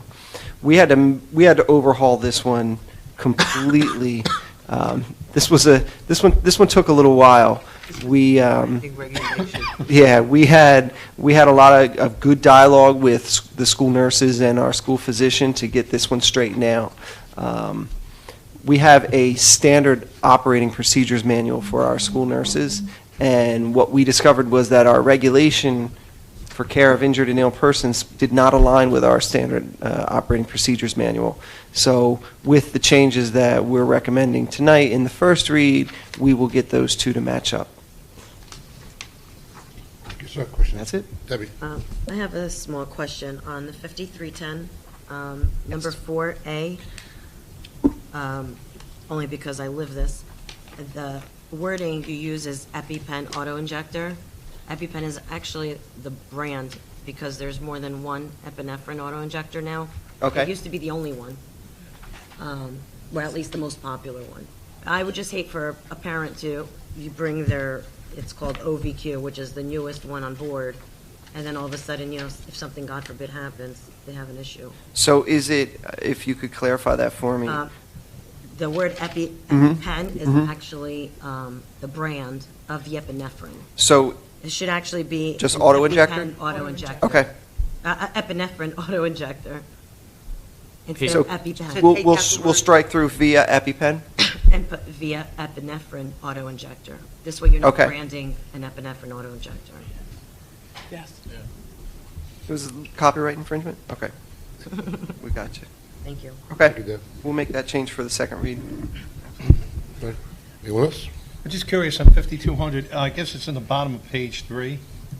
It's in code C, unexcused absence is a pupil's absent for all or part of the school day. Number 4, accumulated occurrences of tardiness. I mean, if a kid comes in at 10 o'clock in the morning every day, is that, I mean, do you add up the amount of hours that he should have been here and say, okay, that's a day? I mean, how does that work? Okay. What page It on that? might sound like a stupid question. On bottom of page 3, in C, unexcused absence. And then within C, go down to 4, you know, you got family travel unrelated to instructional program, performance of household or babysitting duties. I understand that. Other daytime activities unrelated to school programs, I understand that as unexcused. And then 4, accumulated occurrences of tardiness. I'd want to check our regulation to see how we define that. So can I check that and then just get back to you? Yeah. Thank you, John. That one? Yeah. No.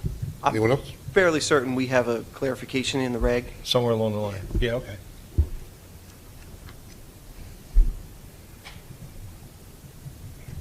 Okay. So we'll bring these back for a second reading, and we'll get the answer back, and I can show in the board packet to the questions to the full board. John. Absolutely. Thank you, sir. Liaison, anything from New Jersey school boards? No. Monmouth County? I don't know if we have any. Marlborough Township. PTA, PTO scope. We met January 13th. Dr. Hibbs went over the district app that he's working on. That was it. Somebody from one of the PTO presidents asked me if an official letter, and I know Mike was mentioned to you also, can an official letter go out from the district concerning kindergarten for next year? I know you explained it to them, and you kind of said, but can we put it out there that it's going to be the same? Yes. It's going to look the same as it does Absolutely. this year. Yep. Because that's the answer we want to give. We can It's going to look officially the distribute same that. Yep. as it did this year. Absolutely. Okay. And that's it. Okay, Rio Regional. Yes. Freehold Regional, hold on. Okay, Freehold Regional is having their Board of Education workshop meeting tomorrow night at 6 p.m. It's at the board offices. Just to note that at the last meeting, the park exams were being discussed, and it was brought up that they are not doing anything extraordinary as far as purchasing any computers or Chromebooks or anything like that. They're going to be using existing desktops. That's it. So just so that you should be aware of that. They just felt that they had whatever technology they had, that's what they're going to be utilizing. They did take note at the meeting that they were going to look into some sort of a partnership with Howell to fund a field, a turf field down in Howell. So I just wanted everybody to know that. And they are running park extra help programs. If you're interested in that, look on their website at frhsd.com, and those are going to run from January 14th to February 26th. So that's the park. And then that's Marlboro, the FRHSD update. And then the Alliance update is the summer concerts are already scheduled. That's on that the Alliance sponsors, and that's July 12th and August 9th. The website, the bulletin board on Route 79 has changed. It's for drunk driving. It's a brand new one, and the kids designed that one, so you should go by that and look at it. It's a very nice one.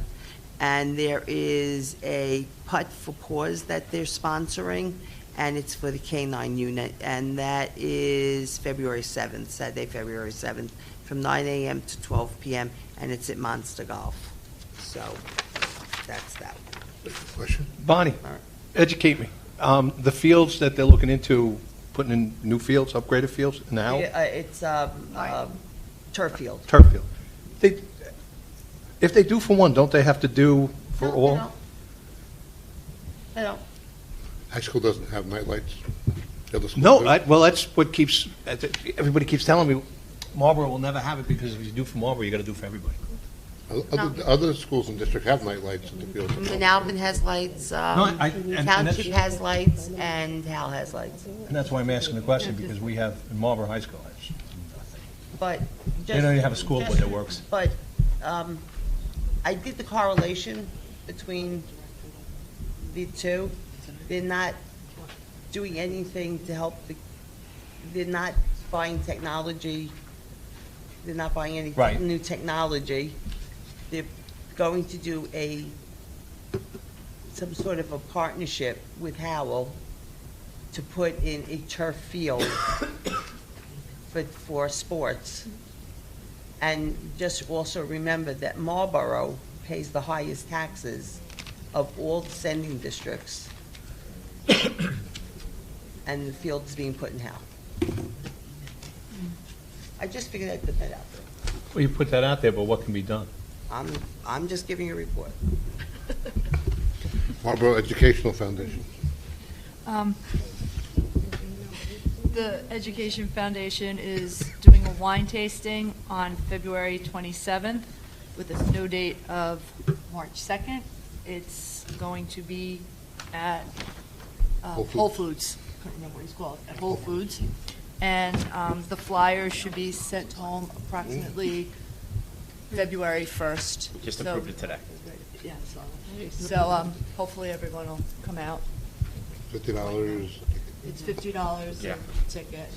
And it's from 7 to 9:30, 7:30 to 9. I don't remember exactly. Something like that. But it should be a nice evening. Yeah, Lisa asked if we could again offer the principals for a day as a raffle, and I even said that I'd be happy to do a superintendent for the day. So whoever would win that, we can have a great I'll day. bring my son back to the district for that day. A lot of tickets in that day. Yeah, right. Tell him to take all answers about parking. Yeah, right. The year that Isaac was on the board, me and Isaac spent a lot of time in front of the principal for a day at middle school. Oh, that's throwing funny. tickets in. Trying to win. Mine did it too. We did it. Remember you, I won. We won everyone. That's awesome. So, okay, thank you. Just so board members know, before the next meeting, I'll have the liaisons, committees, assignments all emailed to everybody, so I'll get that done before the next meeting, so everybody knows what's going on. Committee reports, construction. Well, Tony pretty much gave our construction committee report. I just want to say I'm glad that they're all back into the schools as far as our offices, our administration offices, because that was hectic on them, and our libraries are being used again for the right reasons. But I have a question, Cindy. From the last meeting, we talked about, you'd gotten, I don't know if I bring this up now or we wait for the next meeting, but you had gotten the email about transportation from the architect and whether it had gone up. Are we going to discuss that now or at the next one? Mike asked me if we had heard anything from transportation. Remember, he gave us, he said, I have an email, but I haven't had a chance to go over it. He gave it to you, and you were going to look at it and tell us. And he said it was going to cost us more. Remember the barriers and all that question? I don't have it. Ted has it. I don't have it. We met 2 weeks ago. He never sent you the email? He said, I gave it to you. I'm sending it to Cindy, and then you said, I don't have a chance to look over it. So we didn't discuss it. I do remember this now. I don't remember seeing it. Okay, it could be there and stuff, but I didn't look at it. Because we haven't discussed transportation No. again and the electrical. No. Now here we are in the winter and the buses are cold. I will look at it within when I come back next week. Okay. So we can get an answer on the electrical, what he said on that. Okay, thank you. Okay. Good. Yeah. Okay. On the old business, I got an email late yesterday from a mobile lease, and I called Vicki right away, and we started doing the happy dance.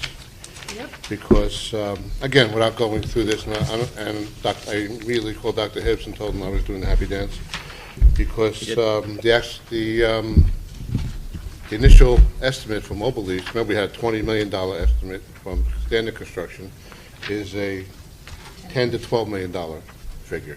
Now, can't tell you, I'm not an engineer, can't tell you, I got this last night, I'm not an engineer, I can't tell you if it's apples and oranges or apples and apples, but our people who we pay to do that will be doing that. Absolutely. And getting back to the board by the next meeting, sir? Did Ted give a time frame for? Ted didn't give a time frame, but I will caution you. I mean, I can see why you're doing a happy dance, understand it completely, but you got to pay attention to what's in that other column. Oh, 100%. And As I so said, there's a lot there. A bathroom, Yeah. cafeteria, and a bathroom. It could be a typo, could Heck, be yeah, a well, bathroom. let's just hope they forgot to pluralize it, because if they didn't, that number's going to go way up. Even if they're, well, who knows? Even if they're $2 or $3 million off, it still could be a huge. Look at Who a knows? $10 million thing. But I Do still, we know if this includes architect fees? I think it says here on the top. It says design and engineering phase, complete engineering shop drawings for customer approval. The drawings will include the following: cover page, building details, floor plan, plumbing details, elevations, foundation plan, electrical plan. I'm not an architect, I can't tell you if that's enough. Yeah, I'm but not that's what either. it says. Was this one of the people that were here last week? Yes. It was the people we had Yeah. here last. No. It was the company we had last Who week. was the company? That was the Same company or It different? was the Is company. this person here last week? Yeah, Yes, she's she was sitting. the she was female the that woman. was sitting over here. Oh, okay. Okay, so, What you'll get back is an Okay, she intelligent, did anything. unbiased response that will make sure we Right. have. what I the can ability tell to you dig is, through. I did call her right away when I got the email from her, thanked her for this. I did ask her your question, Bonnie, that you brought up about VOCs and formaldehyde and that part of it. Absolutely none of that is in this. Okay. No VOCs, no formaldehydes, no glues that you were talking about like that, so I was concerned right away that And we she wouldn't look says- at something that wouldn't be good from the get-go. So she said, absolutely not. Because In I this. read all about that, and that was Yeah. like a very big Just so you know, concern of mine. so I wanted to do that, because I want to make sure that we weren't looking at something from the get-go that had a problem, so it doesn't have that issue. John? I'm not doing any happy dances, but it's interesting to see that it would be possibly half the court, possibly. But I'm not impressed at all with this company. No, but Doesn't have to be this we're going to bid. Okay, Goes to bid. so this is just kind of put us in the right building, not necessarily the right floor. Yep. Okay. Correct. Metaphor. All right, thank you. Also, as you asked, I did beat bushes. I have another company that was supposed to call me back today, but didn't, so hopefully they'll call back. They'll call tomorrow.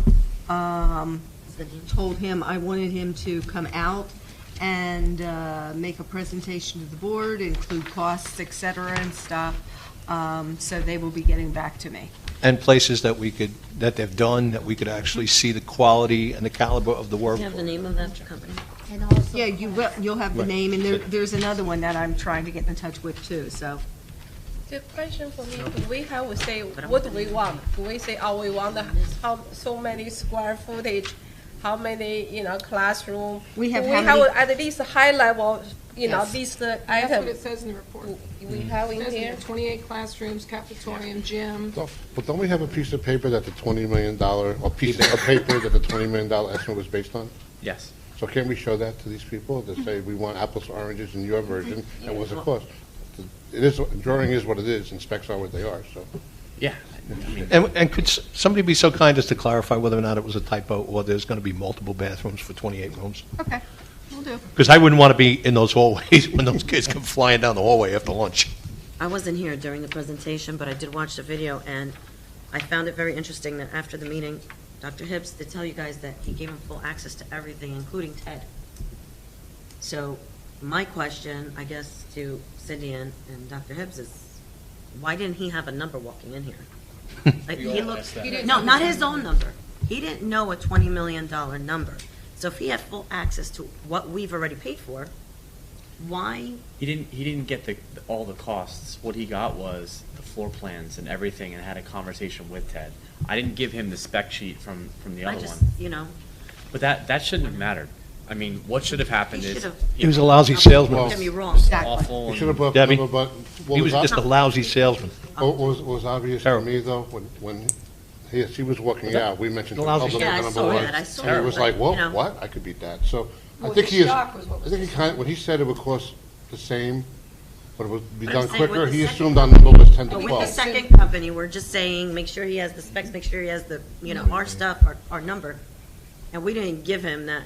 I'm just saying, because, But you know, Debbie, that's- they never asked. They never called the office. They never asked anything. We spent almost an hour with them over at the building, et cetera, walking them through, talking to But them. this is better for our district. But you know what, I mean, Debbie, I get it, it's their business, but I think we should give them as much information as we have to get more back. So when a guy calls me up and he tried to sell me a phone system, used in my I business, he said understand. to me, what do you want to spend?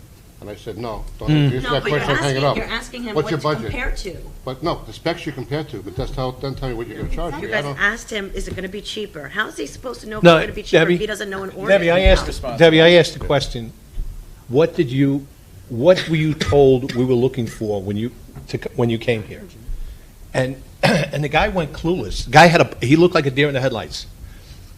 All right, and then I'm hearing from Dr. Hibbs and that they sat down and they had a conversation and had a lengthy conversation. So if I'm a salesman working with this company and I have an opportunity to bang 28 rooms with a big district like Marlboro, I'm coming loaded for bear. I'm coming loaded for, you're looking for 28 rooms, 1,000 square feet, X number of bathrooms, a cafeteria. They had that information. That wouldn't have been, and they also had the layout. So for him to come up with ballpark, and he could have ballparked this. Of course he could have. And he didn't even come close. He just turned around and said, it's going to be the same as a conventional build-out, Or less. or a little bit less. I mean, And the guy you're gonna save was, on time. He also said that his reason for coming here was just to explain the difference Between, between yeah. conventional construction and modular. which was nonsense.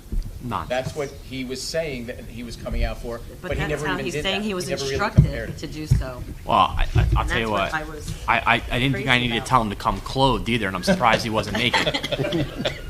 Are you serious? Like, that was an embarrassment. So if we told him $20,000, he could have come here and said, well, it's going to cost you $18,000 or $18 million.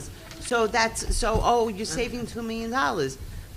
I needed him to look at the plans and tell us what it was going to cost with modular. He told you guys it was going to save us money, so tell us how much it was going to cost us. We didn't have to tell him how much it was going to cost. We gave him everything else. He should have priced it out and told us what it was going to cost, not that it was going to cost us the same or less, and what we were going to save is time.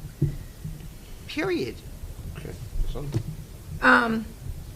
When we went down to the convention, just to set this record straight, once and for all. I don't think you could do When we went down there, we asked this woman, Helena or whatever her name is. Henia. Because when we go to the convention, we're sent down there to go to classes about negotiation, school safety, technology, on and on and on, all board business. And then you go to the vendor floor, and these are vendors everywhere. You got people from Chartwells and food companies and busing companies, and there's a modular company. So we asked the questions, this is what we want to build. We want to build onto our schools. We never said we were adding trailers. We never said we wanted, I'm just telling you, this is what we told her. We never said we wanted temporary, we wanted Permanent. permanent. So she said, we are cheaper than conventional. I don't know what you're looking at. We'd have to come and look, but we would be cheaper. That's what she said, and faster. So that was enough for me to bring it to this board and say, I think it's a viable option. If it's cheaper for the taxpayers and cheaper for and getting the kids in there quicker, it's a viable option to look at. I didn't make that decision alone. Debbie didn't make the decision alone. We brought it to the board, and the whole board made that decision. I want it known right now, since we're discussing this under old business, and I feel sorry for Robertsville PTO, and I don't know if you're a member of that school, I don't think you are. We didn't stop kindergarten from going forth. I want kindergarten. Debbie, do you want kindergarten? Of course. We want kindergarten. But I want it, what's going to save the taxpayers money, get my kids in there quicker, what's going to be safe.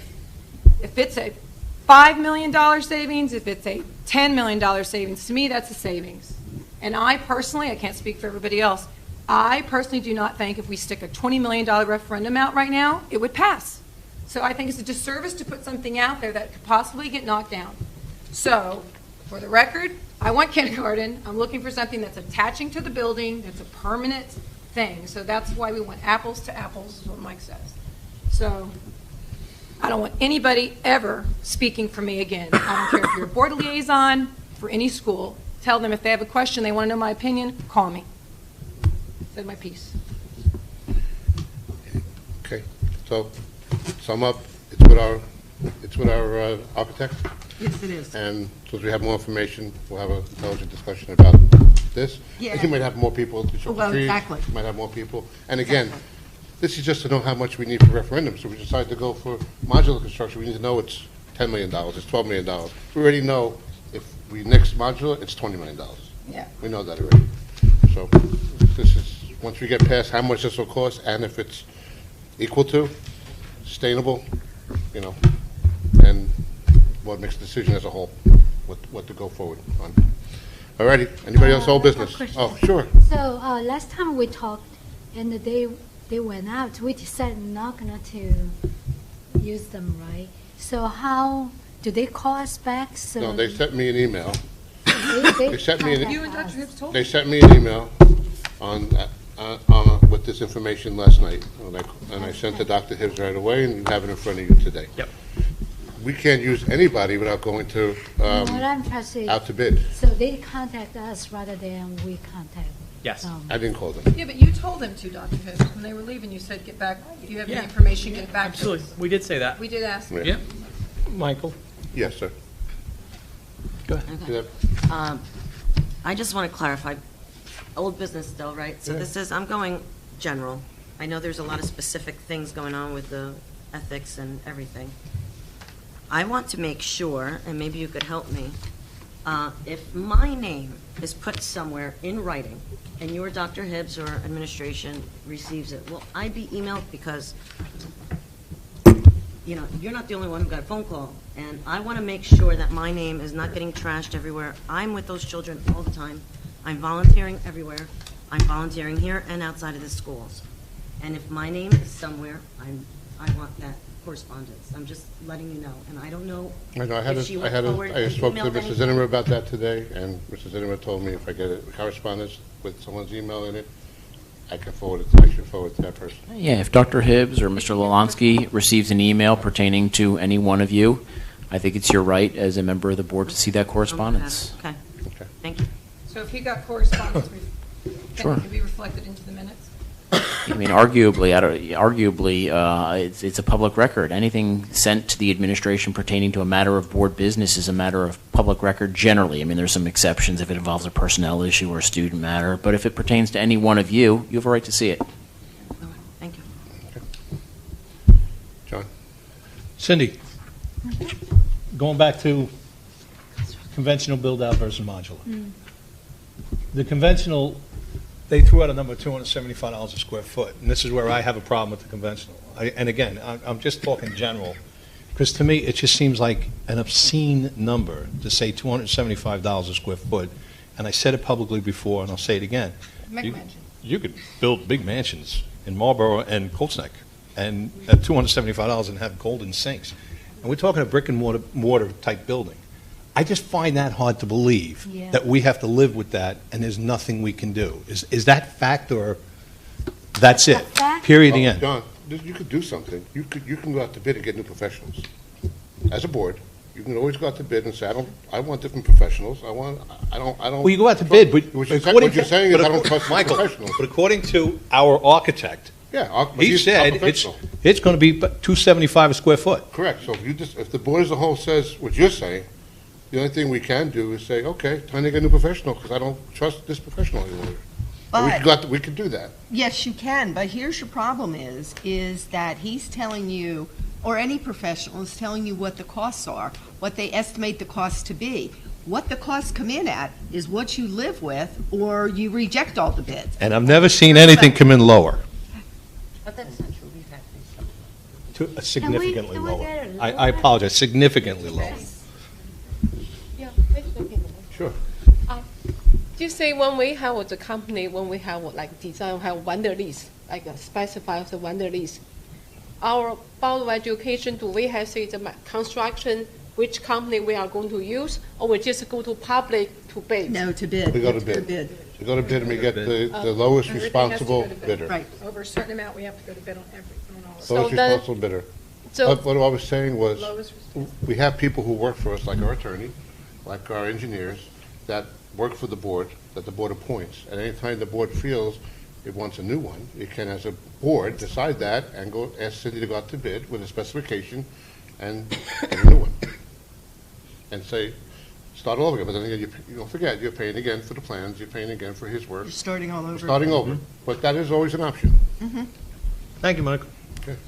Well, I think also, one of the things we do when you do construction to that extent, that's where Epic comes into play, your construction manager, because one of the things we use them to do is value engineering, and they go out and look at what the costs are. They're in the market, they in the industry, so they know, are these costs, before you would go to a referendum or award, or even put a bid out in the street, is this really legitimate?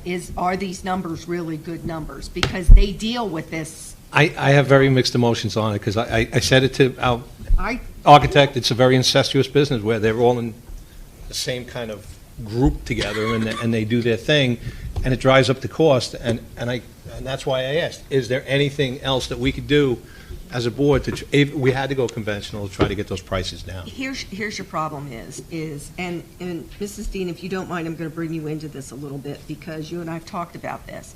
There is an awful lot of things when you do public sector work, prevailing wages, there is paperwork and mounds of paperwork. You pay for those things. So when her business looked into doing public sector work, it's like, it's not worth the time and the effort and hoops you have to jump through. You end up, we as taxpayers and as a district end up paying for those higher costs because of all the regulations that they have to adhere to.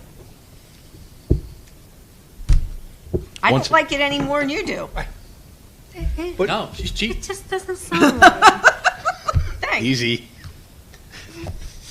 It's a hard nut to swallow. It is. It is, and it's hard to go out to tell somebody that very it's going to cost. If you want to buy this house, it's a 1,000 square foot house, and you're going to spend $275,000. They're going to like, you kidding? Yes. Who'd want to live there? Who'd want to come? And it's just an obscene amount of money for paperwork, and I understand prevailing wages, and I hope someday the state they get smart and they get. Good luck. I know that, and I understand, but I think it's got to be discussed openly, and it's got to be discussed so that people understand that when push comes to shove, when we go to make the ultimate decision, all the factors that went into it. You need to talk to the legislators about all of this. Understood. I mean, it's just, look at the amount of money that has been spent in school construction over the years, and right and wrong. I mean, it's a lot of money. I don't disagree with you. I look at what we spent to build the Abbott Center, or even Memorial, and look at these little tiny vestibules we're putting in now, what we're spending. I mean, Abbott Center when we built that back in 2001 and 2, opened in 2002, it cost us $6 million. $6 million. Okay, it's costing us over $4 million to do these little vestibules and the renovations and stuff in all of these buildings. We built an entire school. That's why I sit here and vibrate just with, like you mentioned, the electrical thing, because I did the electrical at my place, and I get prevailing wages, and we have to jump more hoops here, but when it's 4 times as much as it costs somebody who runs a business to do hard it. for business people to swallow that? Well, And it's because hard for business taxpayers people, to we know, it's swallow hard. that. It's- But they got to understand, or they got to at least hear what's going on. Yeah. Because I I'll think- never understand. But John, I think more this year than in the recent, 'cause I've been on construction for like 3 years now, I think. We've not taken the recommendation on certain things from our professionals. We've questioned it where it ends up where we're here, trying to figure out other stuff. I'm not an architect or an engineer. I don't feel like I have to do such deep research because I'm not really trusting what they're telling me. Because I know in our private businesses, we know that's crazy, what the amounts are. So it makes us question what's going on. And then when we give, like for the transportation and the electrical, Mike says, well, what about this? And then we ask him, is that doable? He did it, it's doable, and it could be cheaper. Well, yeah, that's doable. So I question, well, why didn't they tell us that? Why didn't they give me an option? I want options from my professionals. In my business, I don't go and sell. My husband doesn't go and say, I want to sell you the $50,000 package. We have to do estimates for the $50,000, the middle of the range, and the low rent, because that's giving them options. And if they take the 50 grand, woohoo for me. But at least they're trusting us because we gave them options. Do you see what I'm trying to say? Like, I'm not getting any options here. You're not preaching, but you're I preaching to know, the but choir. I just want the I public fully to understand. understand. That's why we keep kicking the tire on stuff, because it's a big check to write. And I feel the money, this tax, I always said from the beginning, I would treat the money, the district's money, like it was my checkbook. And that's a hard check to write. Yeah, that's why we're asking what is our spec. Now, when you have specification up front, then you bid for the different company what we have. They will have give us the cost estimation at least in ballpark. And John mentioned even the 275 per square footage. That's extremely high. Yeah, that's So coming from an engineer that builds can we houses. just say comparison? Is commercial property much higher than residential property? Can we just say specify? I can do it. If you want me, I can just do some homework or homework. Say how is commercial property? What's the inside? What's the special versus residential property? In residential property, you can each individual room, you can marble all the things that's fancy things. Commercial property in the schoolhouse, we don't have these fancy things. Yeah. But I'm going to give you the answer that everybody gave me. This is not private industry, Mr. Dwyer. This is the state of New Jersey.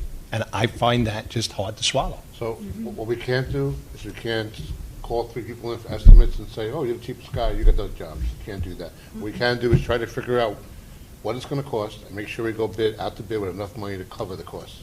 Because if we go to referendum for $10 million and it really costs 20, we can't pay our bill. We got nothing.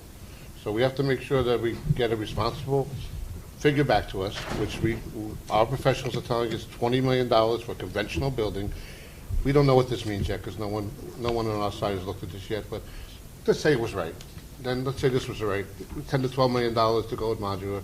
Then we'd have a discussion whether we think modular is going to be substantial, going to last long enough with $12 million versus 20, going to pass a resolution. But if we only send a resolution out for 20, for 12, then we never do the other one because we're only getting 12. Right.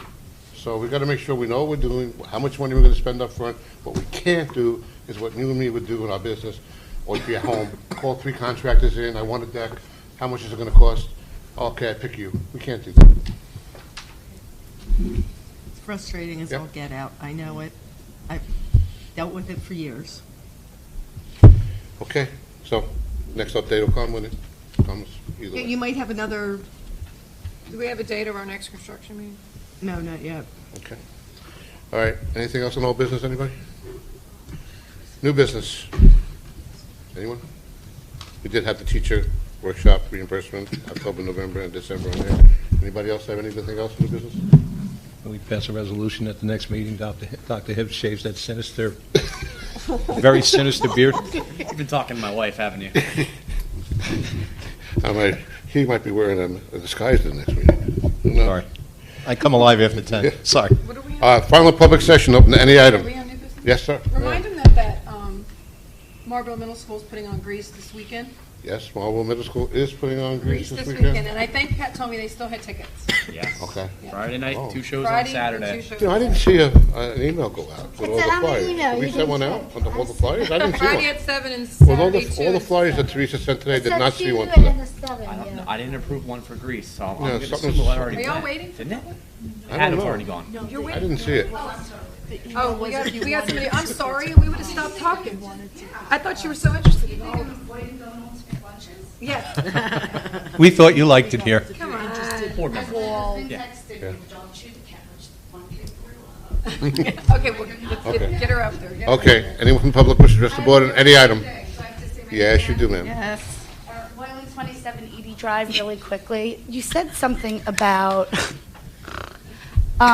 first of all, I want a turf field in Marlboro, and I will get your back on that. Atta girl. What'd you say about somebody talking to kids about all the tests and anxiety? Sure. So when this What all happens if you're the when this only one all here? came You get it. about the first time, Erica, when this all came about, initially, Robert Klein, our director of special services, was here, and he pulled me aside and said, "Look, we used to have a great program where guidance and psychologists would go into classrooms and talk to kids about anxiety, what to do, breathing, those types of things, and we put those types of things back into play." They're currently in play? Yes. So guidance is going into all the classrooms, certain classrooms, grades, It might not be all the classrooms. They're going into classrooms talking about anxiety, breathing, stress, things of that nature, yes. Okay, they're not like going up. I don't, like, the only thing I need is my kid puking on the girl he thinks is cute next to him when someone says, "We know you have anxiety because there's a lot of tests." No. It's no, not like that. It's No. just a general In general, discussion. yes.